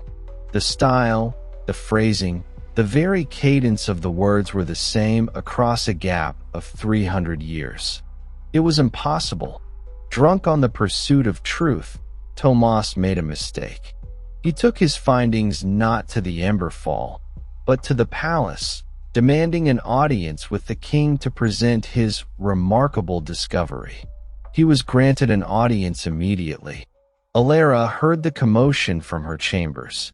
She rushed to her door, pressing her ear against the polished wood. She heard Tomas's voice, young and fervent, explaining his find. Then, she heard the king's voice, calm and reasonable. "A fascinating observation, young man. Your diligence is commendable. Such a keen eye for detail should not be wasted. Come, walk with me. We shall discuss this in my private study." Alara's blood ran cold. She knew there was no private study. There was only the sanctum. She hammered on her door.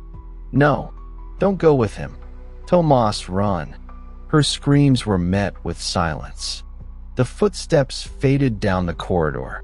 She spent the night in a state of frozen horror, praying she was wrong. But the next morning, The news was circulated through the palace.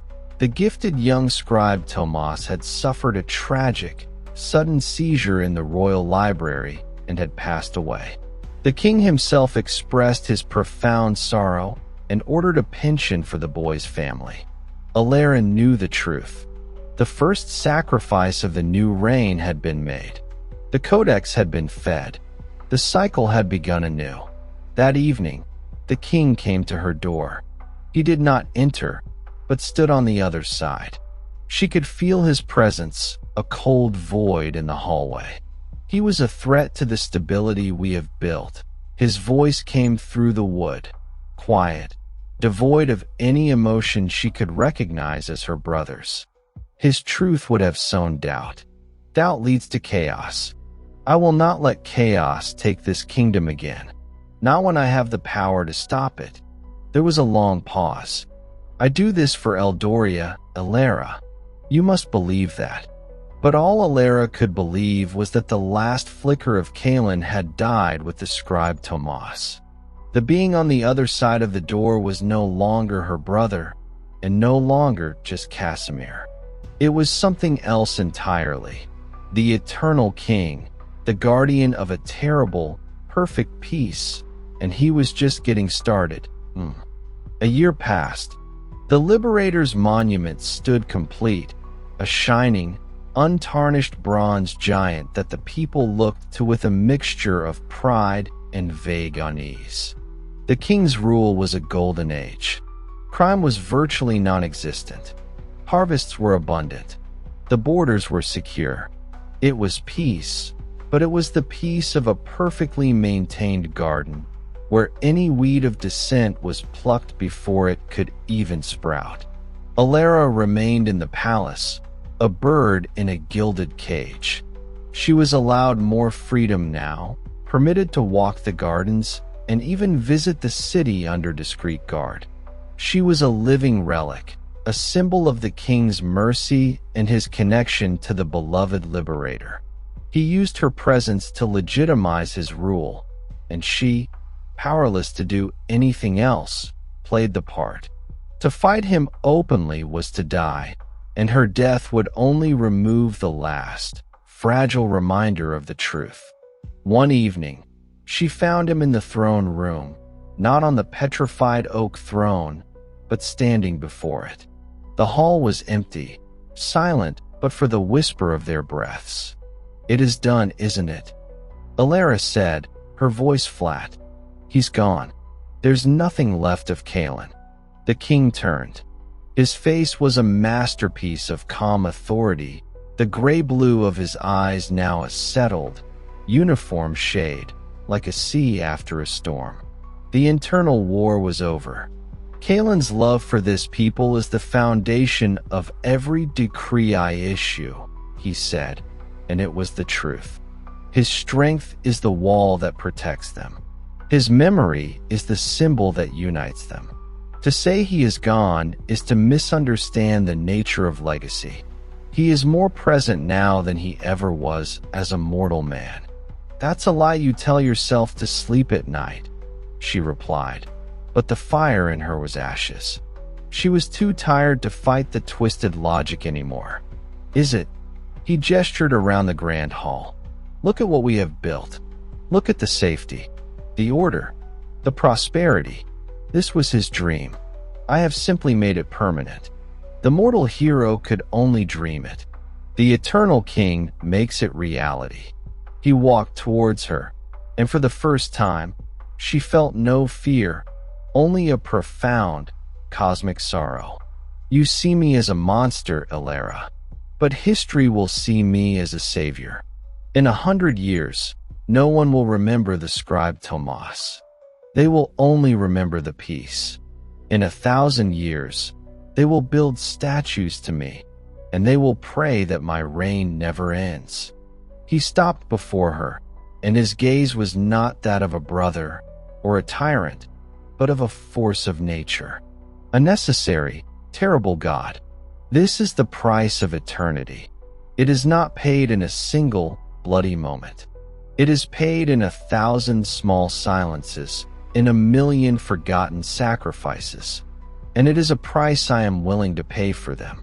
He turned and ascended the dais, settling onto the throne of petrified wood. The pose was the same as the first time she had seen King Casimir so long ago, yet it was also different. It was not just power, it was a perfect, terrible acceptance of a burden that would never end. Alara looked at him, the man who wore her brother's face, seated on the throne of the devil, and she knew he was right. He had won. The rebellion was over. The story of Kalen the Liberator was just that, a story, a useful myth for a new dynasty. She turned and walked away, her footsteps echoing in the vast, silent hall. She did not look back. Outside, the sun was setting over a peaceful, prosperous city. The people went about their lives, safe and secure under the watchful gaze of the bronze monument and the immortal king in the castle above. They were happy. They were safe. They were his. And in the deep, silent dark beneath the castle, the Veritas Codex waited, patient and sated, for its master to call upon it once more. The cycle was complete. The king was dead. Long live the king. The first century of the Eternal King's reign was a period of unprecedented calibration. He learned to fine-tune his control, not with the brute force Casimir had employed, but with the subtle, precise touch of a master artisan. The Veritas Codex was no longer a roaring furnace to be fed, but a sophisticated instrument that responded to the lightest touch of his will. He learned to draw the minimal sustenance required not from violent sacrifice, but by skimming the faint, ambient energy released at the moment of a natural death, a quiet, cosmic tax that went entirely unnoticed. His vision, once focused on the immediate threats to his throne, now expanded to encompass the entire timeline of his empire. The Codex showed him not just the present, but the shimmering, branching paths of potential futures. He saw plagues that would sprout from a contaminated well in 200 years, and had the well capped and marked as sacred. He saw a bloodline that would produce a charismatic rebel in 5 generations, and gently orchestrated a politically advantageous marriage that diluted its fire. He was no longer a reactor to chaos. He was its preemptive surgeon. It was during this period that he encountered the first significant weed his new sight revealed. It was not a warrior or a scholar, but a child. In a remote, mountainous province, a girl named Lyra was born. The Codex, in its unfathomable calculus, highlighted her not as a future queen or a general, but as a nexus of unwritten song. The threads of fate around her were loose, malleable. She possessed a latent, pure form of magic that was not of the Codex, a magic of creation and change, of stories yet to be told. Left unchecked, her simple, joyful songs could one day inspire a different kind of thinking, a desire for messy, unpredictable beauty that was antithetical to his perfect order. She was a seed that could grow into a wild forest, choking his meticulously planned garden. The old Casimir would have sent Theron to have the child and her entire village erased. The ghost of Kalen within him recoiled at the thought. The Eternal King found a third way, a solution that was so elegant it felt like divine inspiration. He did not send soldiers. He sent a traveling tutor, a man educated in the capital's finest schools, who chanced upon the remote village. The tutor identified Lyra's unique talent, and, with her grateful family's blessing, brought her to the capital to be honed at a newly established Conservatory of Harmonic Arts. The king himself visited the conservatory once, anonymously. He watched the small girl, her eyes wide with wonder, being taught complex scales and rigid musical theories. Her raw, instinctive magic was being channeled, codified, and contained. She was being turned from a folk storyteller into a court musician. Her unwritten song was being rewritten into a hymn for the eternal crown. She would live a life of comfort and prestige, her talent celebrated, and she would never, ever threaten the foundation of his world. The potential rebel was transformed into a cultural asset. That night, in the sanctum, the king felt a profound sense of satisfaction. This was true power, not the power to destroy, but the power to redirect, to take the very forces that could undo him and weave them into the unassailable tapestry of his reign. He had not killed a potential threat. He had recruited a soul. It was the most efficient and the most terrible thing he had ever done. He looked into the codex, searching for the next seed, the next potential flaw in his perfect, endless world. The work of eternity was never done. The Conservatory of Harmonic Arts became one of the crown's jewels. Lyra, its most celebrated prodigy, composed symphonies that stirred the soul and hymns that praised the stability of the eternal reign. Her unwritten song had been perfectly transcribed into the king's score. She was living proof of his benevolence. Yet, a thread of the original melody remained. Decades after Lyra's arrival, a young historian named Elian was tasked with cataloging the conservatory's archives. He was a meticulous man, grandson of one of the original Emberfall, though he knew nothing of that history. It had been erased too well. While cross-referencing donation ledgers, he found a discrepancy. A generous, anonymous patron had funded Lyra's discovery and education. The dates of the payments coincided exactly with the establishment of the conservatory itself. It was as if the institution had been created for her. Curiosity piqued, Elian dug deeper. He found the travel logs of the tutor who had found her. The route was illogical, taking him through impassable mountains for no apparent reason. It wasn't a journey of chance. It was a pilgrimage with a single, specific destination. Elian was no rebel. He was a man of facts. But the facts were painting a disturbing picture. The greatest artistic talent of the age had not been discovered. She had been acquired. The king, it seemed, had not merely encouraged art. He had orchestrated it. Driven by an academic's need for truth, Elian made a fateful decision. He would not publish his findings. Instead, he sought out the source. He requested a private audience with the now-aged Lyra, who was the revered master of the conservatory. He found her in a sunlit studio, her hands, gnarled with age, still able to pull breathtaking beauty from a harp.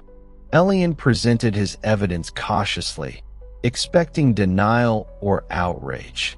Lyra listened, her eyes, still bright, fixed on a distant memory. When he finished, she was silent for a long time. "They told me I was special," she said, her voice soft as dust. "That my gift was a blessing to the Empire. I believe them. I have lived a life of honor and comfort." She looked at Elian, and for a moment, he saw a profound sadness in her gaze. "But the songs, the true songs, they stopped coming a long time ago. Now I only write the songs I have been taught to write." In that confession, Elian understood the true horror. It wasn't just about control. It was about the systematic strangulation of anything genuine, anything wild and free. The king hadn't just saved a girl from poverty. He had extinguished the unique spark that made her who she was meant to be. Terrified and exhilarated, Elian returned to his archives. He began looking for other patterns. the brilliant engineer whose rivals suddenly abandoned a promising design, the philosopher whose radical school of thought was co-opted and diluted by a state-sponsored institute. The pattern was everywhere. The Eternal King was not just a ruler. He was a master weaver, and any thread that threatened the pattern of his tapestry was either cut or re-dyed to match. Elian knew he was on the precipice of a truth that could shatter the world. He also knew he could tell no one. The king's eyes were everywhere. He began to write his true findings in a private, coded journal, just as Alara had done centuries before. He was unraveling a single thread, and he had no idea that the entire, perfect tapestry was watching him do it. In the sanctum, the king's gaze shifted from the long-term paths of fate to a more immediate, flickering light in the vast web. A single point of inquiry, a man asking the wrong questions. It was a small thing, a barely noticeable pull on the fabric of his control. But the king had spent centuries ensuring there were no loose threads. He would not allow one to appear now. Elian's coded journal grew thicker, its pages a map of the king's invisible hand. He worked with the frantic, focused energy of a man who knows his time is limited. He wasn't trying to start a rebellion. He was trying to complete a puzzle, to prove to himself that the unsettling pattern he saw was real. He cross-referenced agricultural reports with weather patterns and found that miraculous crop salvations in one region always coincided with the sudden, mysterious failure of a smaller, experimental farm in another. The empire's bounty, it seemed, was not just the result of good management, but also of a calculated, redistributed loss. The king wasn't preventing all misfortune. He was merely directing it, ensuring the main body of the empire remained healthy by allowing smaller, peripheral parts to wither and die. He found records of artistic movements that had flourished briefly, only to be seamlessly absorbed into the state-sanctioned imperial style. Their leading proponents were given prestigious titles and pensions, and their revolutionary ideas were slowly diluted into bland, acceptable themes. It was the story of Lyra, replicated 100 times over in painting, sculpture, and literature. The most chilling discovery came when he investigated the Great Calm, a period 70 years prior where, according to official history, the empire had enjoyed 20 years of perfect peace with its neighbors. Elian found trade manifests and border garrison logs that told a different story. There had been skirmishes, small, fierce battles fought in remote valleys. But the reports were classified, and the soldiers who fought them were quietly reassigned to distant posts until they died of old age. The Great Calm was a lie. The king had not achieved peace. He had merely hidden the war, editing reality itself to maintain the image of flawless order. Elian sat back, his hands trembling. The king's reign was not a golden age. It was a gilded cage on a continental scale. Every aspect of life, from the food they ate to the art they admired to the history they learned, was meticulously curated and controlled. The people were not citizens. They were components in a vast, living machine, and the king was the engineer, pruning away any irregularity. He knew he had to get his journal out of the palace. But who could he trust? The system was designed to make everyone a potential informant, even without knowing it. He thought of Lyra, her sadness, her confession. She was a prisoner too, in her own way. Perhaps she could help.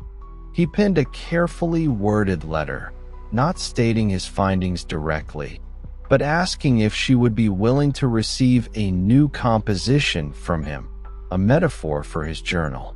He gave it to a young, naive courier from the archives, hoping the boy's innocence would bypass suspicion. It did not. The letter never reached Lyra. It was intercepted by Theron's successor, a man so efficient he was known only as the Provost. The Provost did not arrest Elian immediately. He believed in letting a problem reveal its full scope before cutting it out. He had the courier followed and placed Elian under constant, invisible surveillance. They wanted to see if the historian had allies. In his sanctum, the king observed the Elian thread with detached interest. It was a test of his system's immune response. The Provost was a white blood cell, and Elian was an infection. The process was unfolding as designed. There was no anger, no fear, only the quiet satisfaction of a mechanism functioning perfectly.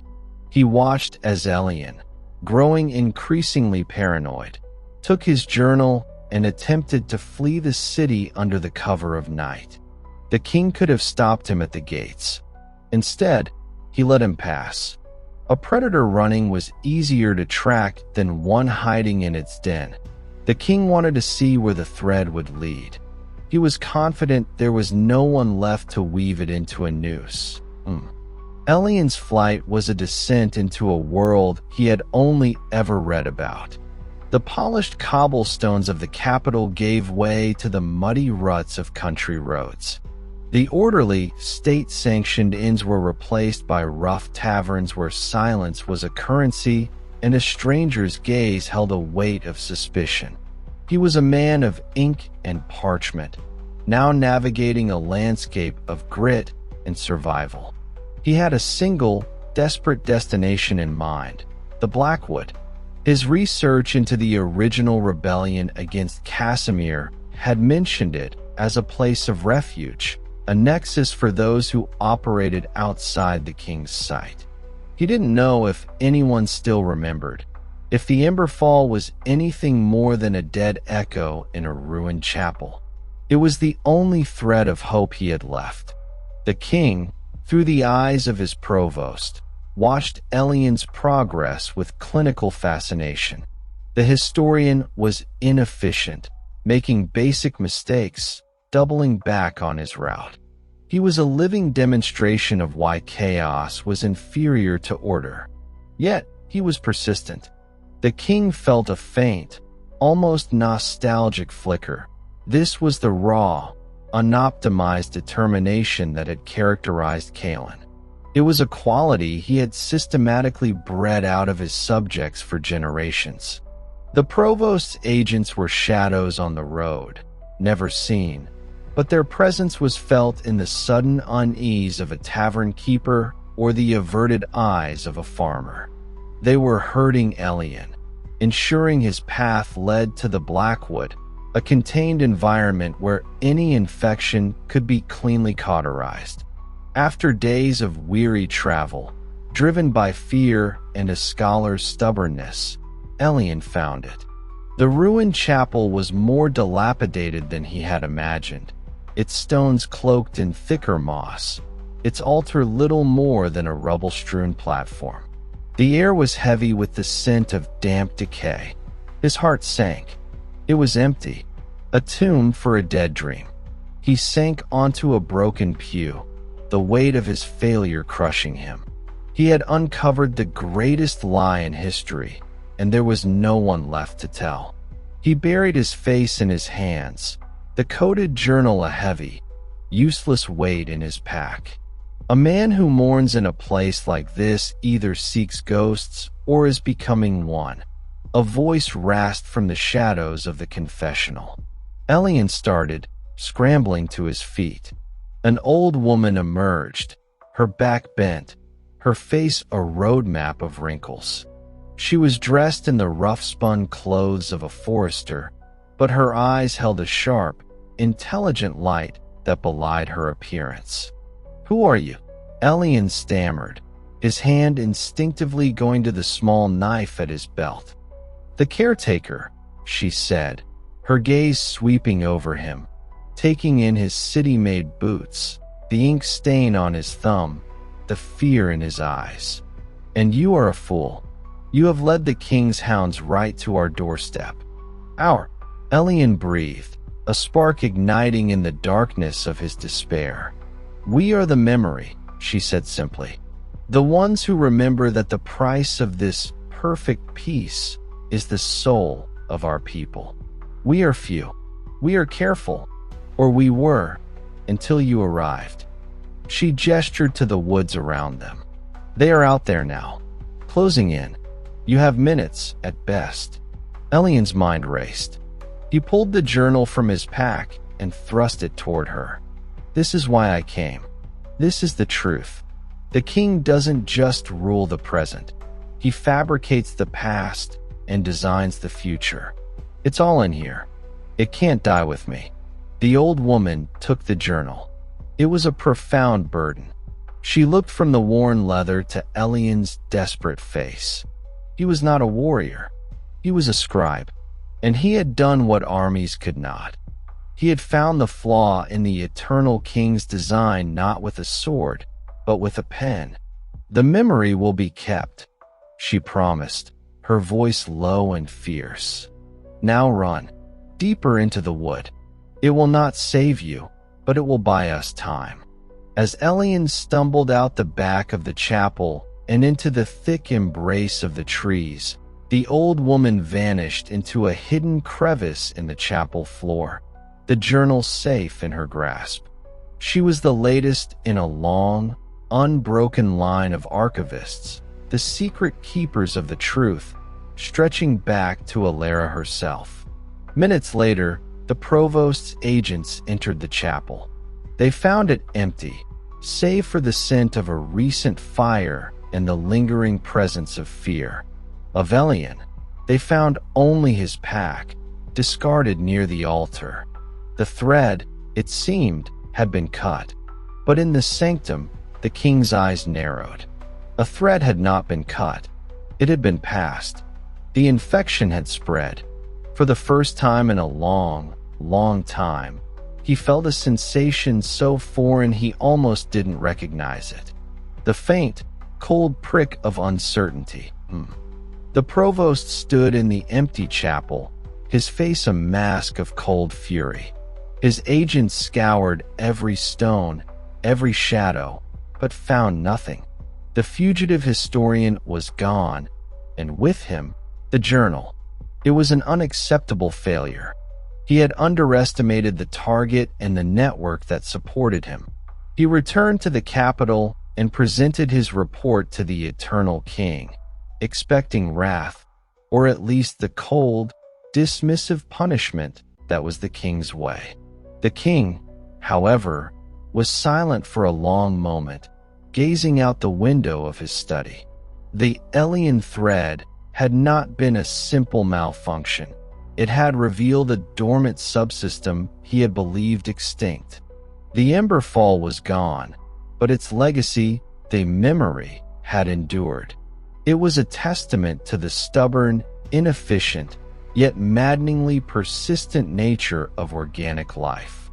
Expand the search, the king said, his voice devoid of anger. It was flat, analytical. Not for the man. He is irrelevant now. Find the network. Map its nodes. I want to understand its structure, its size, its methods. This was a new kind of threat.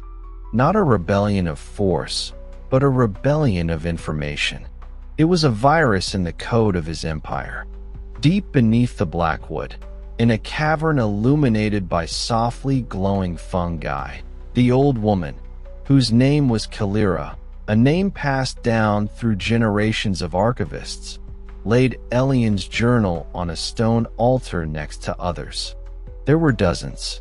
The coded histories of Alara, the military logs of Gregor's widow, the eyewitness accounts of Liam's descendants, and now, Elian's systematic deconstruction of the king's control. A young man and woman, the next in line to become caretakers, watched her with solemn eyes. He sacrificed himself for this, Kalira said, her gnarled hand resting on the new journal. The king's gaze is now upon us. The quiet centuries are over. What do we do? The young woman asked. We do what we have always done, Kalira replied. We remember, and we wait.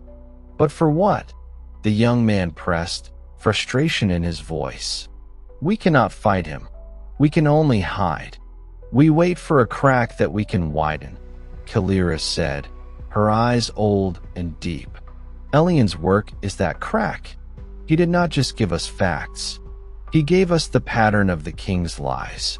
We now understand the mechanism of our prison, and understanding a lock is the first step to picking it.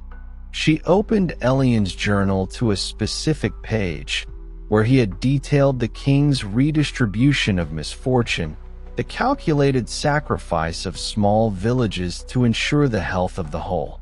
We start here, she said, her finger tapping the page. We cannot break his power, but we can break the illusion of his benevolence.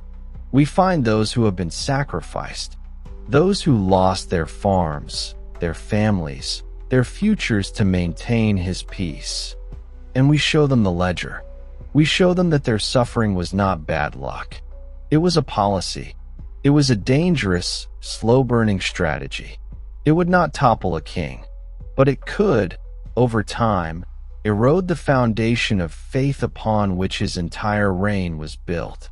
Back in the capital, the king felt the shift. The Elian thread had vanished from his sight, but in its place was a low, static hum, a background noise of resistance. He could not see the memory, but he could feel its presence, a faint, persistent counterpoint to the harmonious song of his empire. For centuries, his only companion had been the silent, demanding presence of the Codex. Now he had an opponent, an echo in the dark. He turned from the window and walked towards his sanctum. The Codex would have answers. It had to. It would show him how to erase this stubborn echo, how to silence this last, faint memory of a time before his reign. But as he descended the stairs, a thought, cold and unwelcome, insinuated itself into his mind. What if some things were meant to be remembered?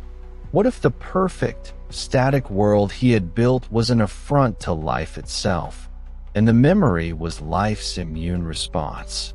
He crushed the thought instantly. It was the ghost of Kalen, a sentimental weakness. There was no life. There was only order, and he was its sole, eternal guardian.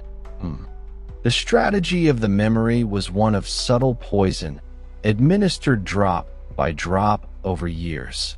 They did not post manifestos or shout in squares. They used the oldest, most trusted networks, travelers' tales, merchant gossip, and lullabies. In a village that had once lost its entire barley crop to a blight that had mysteriously spared the royal granaries, a traveling minstrel sang a new, mournful ballad. It spoke of a king who played with fate, saving one field by starving another. The villagers, who had accepted their loss as misfortune, felt a cold, new understanding. The song was banned within a week, but the melody lingered, its truth seeping into the soil. In a port city that had prospered while a rival port silted up due to unfavorable tides, a drunken sailor in a tavern slurred a story about royal engineers diverting a river upstream. The story was laughed away, but the seed of doubt was planted. The provost's agents worked tirelessly, stamping out these embers, arresting the storytellers and the singers. But they were fighting a ghost. The memory had no central leader, no headquarters. It was an idea, and ideas were notoriously hard to kill. The king watched the reports pile up on his desk. Each incident was minor, insignificant on its own, but together, they represented a statistical anomaly, a deviation from the perfect order he had maintained. The low, static hum of resistance was growing slightly louder. It was inefficient, messy, and effective. He saw the change not in grand rebellions, but in small things. The cheers from a crowd when he passed were still loud, but he noticed a fraction of a second's hesitation first. The eyes that met his, once full of reverent awe, now sometimes held a flicker of assessment, of calculation. They were beginning to see him, not as a god, but as a ruler. And rulers could be questioned.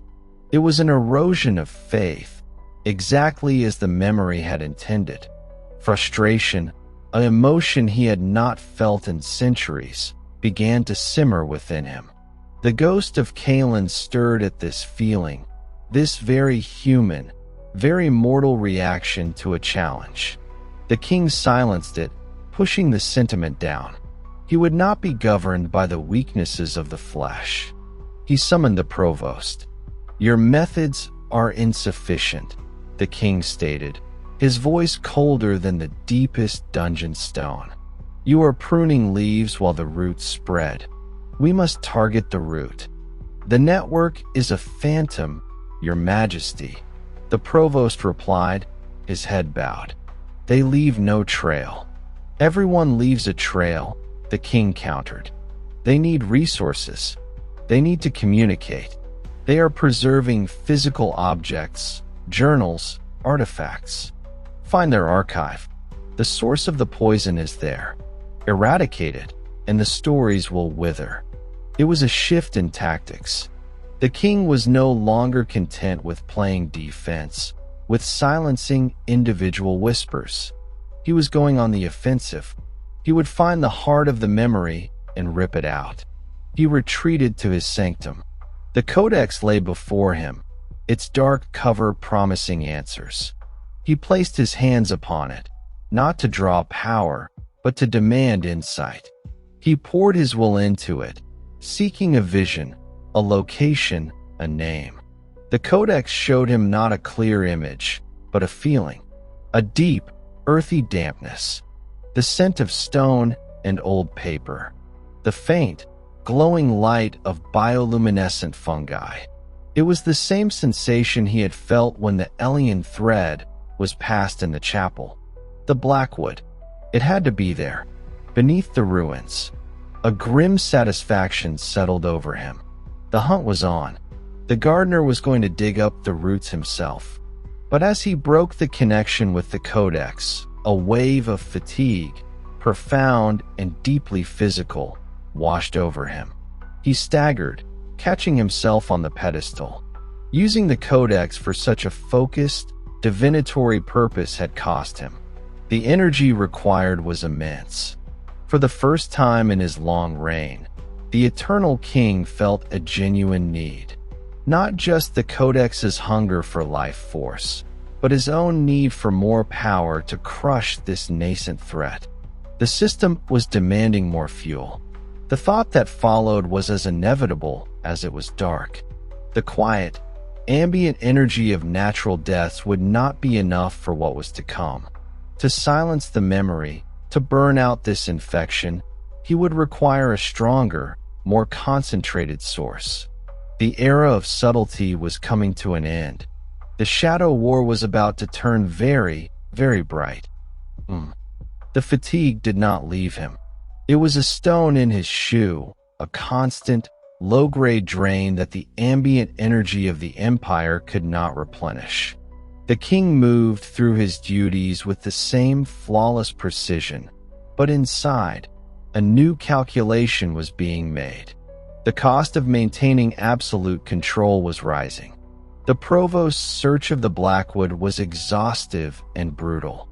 Patrols scoured the forest, questioning, and in some cases, disappearing, hermits, hunters, anyone who lived on its fringes. They found hidden trails, old shelters, but no central archive. The memory was too deeply buried. The king watched this failure from his throne, the static hum of resistance now a persistent whisper in the back of his mind. He could feel the fragile lattice of his control being tested. He needed a breakthrough. He needed to see what the provost could not. He returned to the sanctum. The codex awaited, its dark presence a comfort and a demand. This time, he would not ask for a feeling. He would demand a name, a location, a single, tangible thread to pull. He opened the book. The pages, which usually showed him the flowing rivers of time, were murky, obscured by the very resistance he sought to quash. The memory was like a fog, its collective will somehow creating a blind spot in his foresight. His frustration boiled over, a hot, alien emotion in his chest. "Show me," he commanded, his voice echoing with a power that cracked the stone of the pedestal. He pushed his will into the codex, not as a request, but as an order. He drew not only on his own vast reserves of energy, but reached through the codex into the life force of the empire itself. Across Eldoria, a wave of unease passed through the population. It was a vague, collective lethargy, a sense of the world dimming for a single, inexplicable moment. The cost was immense, but it worked. The murk in the codex parted. For a single, crystal-clear second, he saw it. Not a map, but a face. The face of the old woman, Kilira, looking up from a stone altar, her eyes wide as if she felt his gaze. And behind her, he saw the wall of the cavern, a wall carved with a unique, spiraling symbol of a tree whose roots were also its branches. It was the sigil of the first Emberfall, the mark of Alara. The vision vanished. The king slumped forward, gripping the pedestal, his body trembling with the effort. He felt hollowed out, older than he had in centuries. The codex had taken its payment, but he had what he needed. He knew the face of his enemy, and he had a symbol defined. In the cavern, Kilira had frozen, an ancient journal half-copied in her hand. A premonition of ice had slid down her spine. She looked around the hidden archive, at the thousands of truths preserved against the great lie. She knew, with the certainty of the old, that their time of hiding was over. The hunter was at the door. "He is coming," she said to her two young apprentices. Her voice was calm, but final. "The king has spent a great deal of power to find us. He will not be slow. We can move the archives," the young man said, panic in his eyes. "There is no time," Kilira replied, "and no place left he will not eventually look." She looked at them, her gaze fierce. "You must go. Now, take the three most vital journals, Alara's, the account of the fusion, and Elian's. Memorize the location of the others. You are the memory now. Your only duty is to survive, and to remember. We won't leave you," the young woman cried. "You must." Kilira's voice brooked no argument. "The root must survive, even if the branch is cut. Go, and do not look back." As the two young people fled through a hidden exit with their precious, dangerous burden, Kilira turned back to the archives. She would not run. She was the caretaker. She would be here to meet the king. She picked up a quill. She had time for one last entry. She began to write, not in code, but in plain common tongue. A final, direct message for the one who would find this place. "The cost of his knowledge is our blood. The price of his peace is our truth. He is not a king. He is a system of control, and we are the error he must delete. But an error remembered is a lesson. We are that lesson. Do not forget." She signed her name, and then, beneath it, she drew the symbol, the tree with roots and branches as one. Then, she sat on the stone altar, waiting in the silent, glowing dark, listening for the footsteps of eternity. The king did not send the provost. This was a task for his own hand. He descended into the blackwood alone, a figure of midnight moving through the ancient trees. The forest itself seemed to recoil from his presence, the normal sounds of night creatures falling into a watchful hush. He moved with a purpose that was both terrible and serene, a force of nature converging on its target. He found the hidden entrance not by searching, but by knowing. The Codex's vision had imprinted the location onto his mind. He stood before a seemingly solid wall of rock and tangled roots, and with a gesture, the earth groaned and shifted, stone grinding against stone to reveal a dark, descending passage. The air that wafted out was cool and carried the faint, familiar scent of old paper and glowing fungi. He walked down into the cavern, his footsteps the only sound. The bioluminescent light cast long, dancing shadows that made the carved walls seem to move. And there, in the center, seated upon the stone altar amidst the accumulated truth of centuries, was the old woman, Kalira. She looked up as he entered, her face calm, her work done. There was no fear in her eyes, only a deep, weary defiance. "So," she said, her voice echoing softly in the cavern, "the gardener comes to uproot the last wildflower." The king's gaze swept over the shelves of journals, the artifacts, the entire, physical testament to a history he had tried to erase. It was larger than he had anticipated, a library of rebellion. "You have been diligent," he said, his voice flat, devoid of the anger he had felt earlier. Here, faced with the reality of his opponent, he was once more the cold systems manager. But diligence in a futile cause is its own form of madness. "Is it futile?"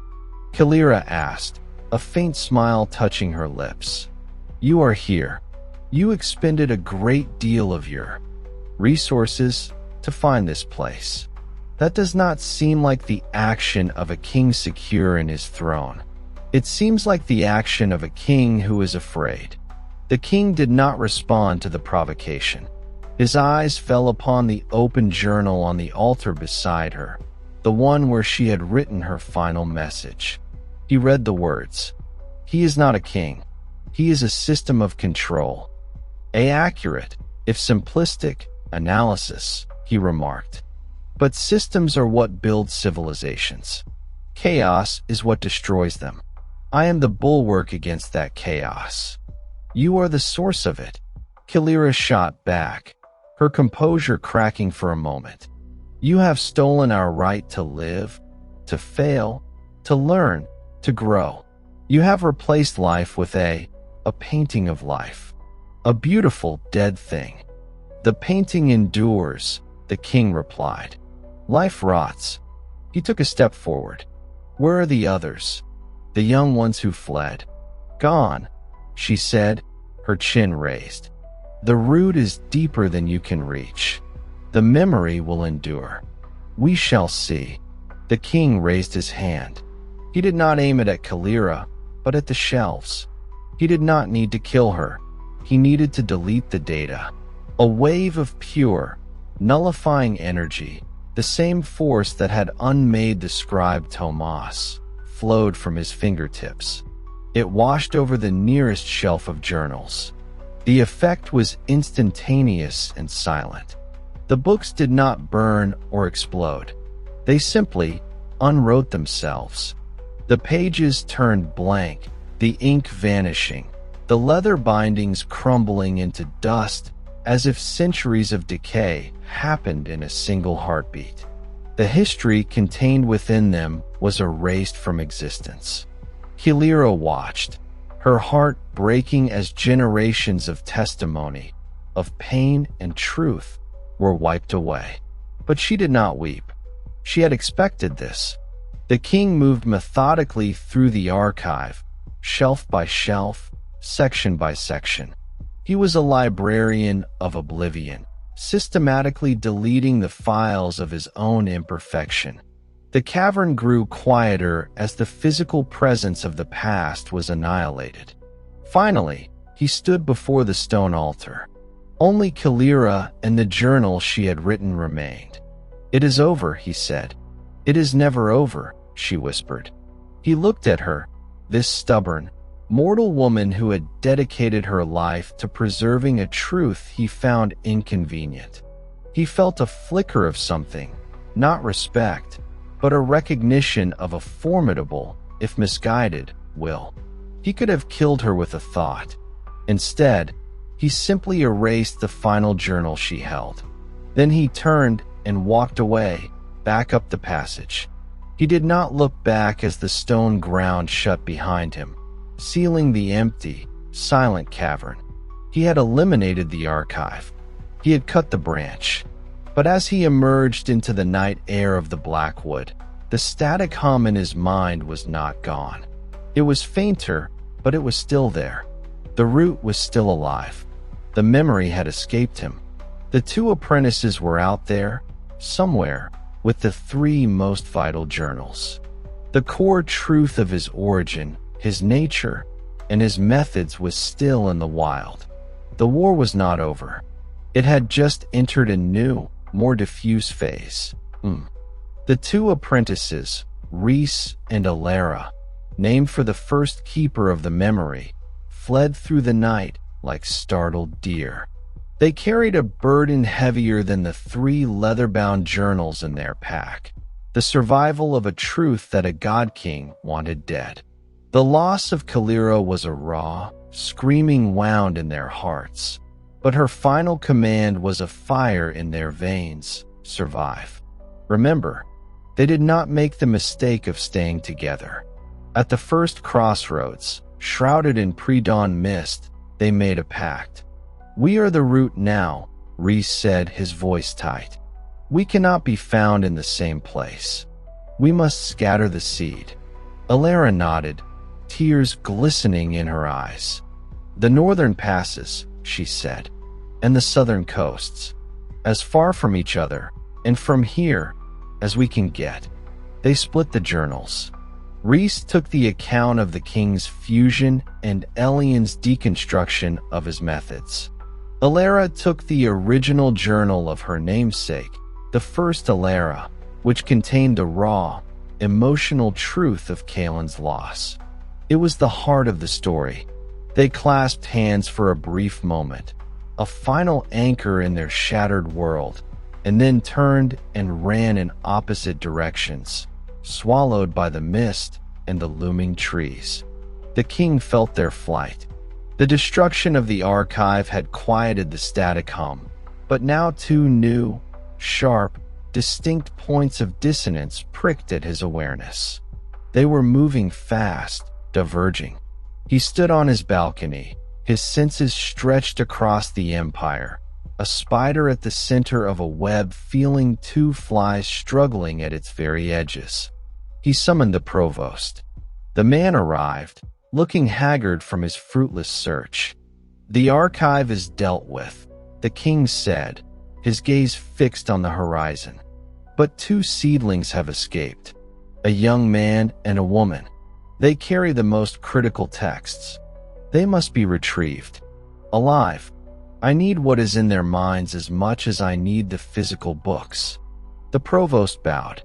"Their descriptions, Your Majesty?" The king closed his eyes, accessing the vision the codex had granted him.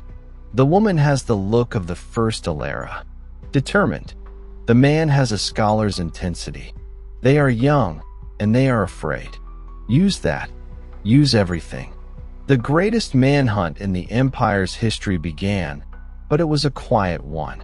Wanted posters did not paper the towns. Instead, agents were given descriptions and sent to every corner of the realm. Checkpoints on major roads became more thorough, their questions more probing. A census of all citizens between the ages of 16 and 25 was declared, a demographic survey for resource allocation. The net was cast wide and fine. Reese, heading north, used the knowledge from Elian's journal to his advantage. He knew the king monitored major trade routes and population centers. He avoided them, sticking to the treacherous high passes, living off the land, his progress slow but untraceable. He was turning Elian's abstract understanding of control into a practical guide for evasion. Alara, heading for the southern ports, took a different tack. She used the story in her journal. She befriended travelers with tales of a lost inheritance and a cruel, powerful lord chasing her, a story that was true in spirit, if not in detail. She relied on the kindness and defiance of strangers, the very human qualities the king sought to eliminate. She moved from safe house to safe house, a ghost in a network the provost didn't even know existed. Weeks turned into months. The provost grew increasingly frustrated. The seedlings had vanished. The king's presence in the throne room became colder, the air around him thinner. The 2 points of dissonance were a constant, nagging pain in his mind, a reminder that his control was not, and might never be, absolute. He had spent centuries building a perfect, silent world. And now, somewhere out there, 2 young people were reading his deepest secrets, and they were telling others. The story was out. The truth was breathing. He had destroyed the library, but he had not stopped the story. And a story, once told, is the hardest thing in the world to kill. Alara's journey south was a lesson in the resilience of the human spirit. The cruel lord's story she told was a key that unlocked doors the king's census takers could never find. She was passed from a sympathetic cartographer's widow to a family of actors who taught her how to better wear a disguise, to a community of silk weavers who hid her in a wagon bound for the coast. In a bustling port city named Saltgrave, she found temporary refuge with a community of playwrights and poets. They were a boisterous, chaotic group, their work constantly skirting the edge of what was permissible by the imperial censors. They saw in Alara's haunted eyes and her vague story a spark of raw, real drama. "You have the look of a heroine from an old tragedy," said an aging playwright named Silas, his eyes twinkling. "The kind the censors would burn my theater down for staging." Alara saw her opportunity. The king's agents were looking for a fugitive, a keeper of dangerous facts. They would not be looking for a character in a play. "I can give you a story," she said to Silas, her voice low. "A true one, the greatest story ever silenced. But if you perform it, you risk everything." Silas leaned in, his artistic curiosity overpowering his caution. She did not give him names or dates from the journal. Instead, she gave him the heart of it, the tale of a heroic warrior who defeated a devil king, only to have his body and soul stolen, becoming the new, eternal face of tyranny. A story of a victory that was the ultimate defeat. Silas was enthralled. It was an epic. It was a tragedy. It was a warning. He began to write, and his company began to rehearse in the deepest cellar of their playhouse, swearing a blood oath of secrecy. Weeks later, the play, titled The Liberator's Shadow, premiered for a small, invitation-only audience of artists, merchants, and minor nobles. Alara watched from the shadows, her heart pounding. The performance was electrifying. The audience was initially confused, then captivated, then deeply unsettled. The allegory was thin, the parallels to their own eternal king unmistakable. They did not see it as literal truth, such a thing was unthinkable, but as a powerful, subversive critique of absolute power. It was a story that gave form to their own unspoken unease. As the actor playing the corrupted Liberator King gave his final, chilling monologue about the burden of eternity, a stunned silence fell over the room, followed by a wave of frantic, whispered conversation. The play was a sensation, a dangerous one, News of the seditious performance reached the provost's agent in Saltgrave within a day. The report that landed on the king's desk was not about a fugitive named Alara, but about a play. A play that contained narrative elements alarmingly close to the truth he had just eradicated from the Blackwood. The king read the report, his hand perfectly steady, but a cold fury began to burn within him. This was worse than a journal. A journal was static, containable. A story was a virus. It could mutate, adapt, spread from person to person without a single piece of paper changing hands. He saw the strategy instantly. The apprentice was not just hiding. She was weaponizing the narrative. She was turning his own people into carriers of the truth. He gave the provost a new, simple order. Find the playwright. Find the actors. Find the source of this story. Make an example of them. Let Saltgrave understand the cost of subversion. That night, the playhouse was surrounded by the provost's men. Silas and his entire company were arrested, dragged from their beds, and charged with high treason. The playhouse was burned to the ground, a public pyre for dangerous ideas. From her hiding place, Alara watched the flames lick the sky, her body trembling with grief and rage. Silas and his friends had paid the price for her truth. But as she looked at the crowd gathering to watch the fire, she did not see fear in every face. She saw anger. She saw the story, now made 1,000 times more powerful by the king's brutal response, taking root in their minds. She had lost a battle, but the story was out of its cage. It was no longer a secret to be kept. It was a seed on the wind. She slipped away from Saltgrave before dawn, the journal safe against her skin. The king could burn every playhouse in the empire, but he could not burn the story out of their hearts. The hunt for her would intensify, but she had just proven that the truth could fight back in ways he could not anticipate.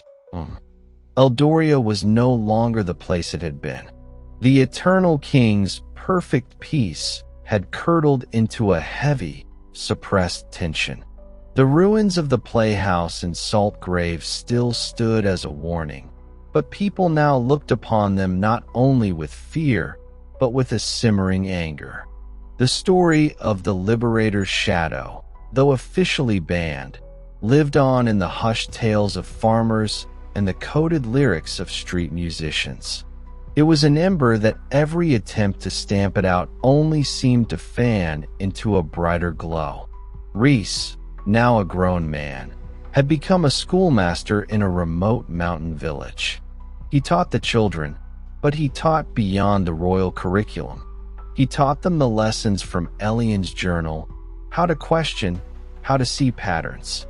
He had started his own journal, documenting the king's new methods of control and their subtle flaws. The memory was no longer just about preserving the past. It was about nurturing a new way of thinking.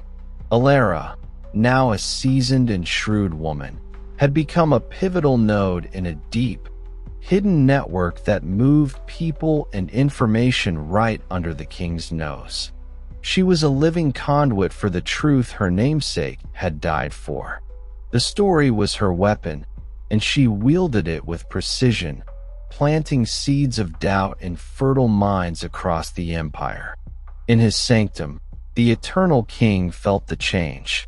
The 2 points of dissonance, Reese and Alara, had not faded. Instead, they had multiplied. They were no longer just two fugitives. They were the sources of a low, persistent resonance that vibrated through the fabric of his control. He could still see the long, branching paths of the future, but now they were clouded, uncertain. The clear, singular road of his eternal reign was forking into a multitude of possibilities, many of which ended in his downfall. He stood before the Veritas Codex, its dark cover a promise of power and a testament to his damnation. To regain absolute clarity, to burn out this spreading infection of truth, would require a sacrifice of a magnitude he had not contemplated in centuries. It would require a culling. The thought was a cold, logical conclusion in his mind, but it sent a tremor through the vessel he inhabited, a final, weak protest from the ghost of Kalen, the man who had wanted to save everyone. The king closed the codex. The cost of perfect order was becoming too high, even for him. He walked to his balcony and looked out over his empire. The city still shone, the fields were still fertile, and the people were largely safe and prosperous. But the silence was gone, replaced by a whisper, and a whisper could become a shout. He did not know if Reese and Alara would succeed. He did not know if their scattered seeds would grow into a forest that could topple his throne. But for the first time since his creation, the outcome was not a foregone conclusion. The system had encountered a variable it could not predict, the unyielding, unpredictable power of a story that refused to die. The future of Eldoria was no longer written in the pages of the Codex. It was now being written in the hidden schools, in the secret networks, and in the hearts of the people. The king's eternal reign would continue, but it would forever be shadowed by the memory of what was lost and the hope of what could be. The story was over, but the history was just beginning.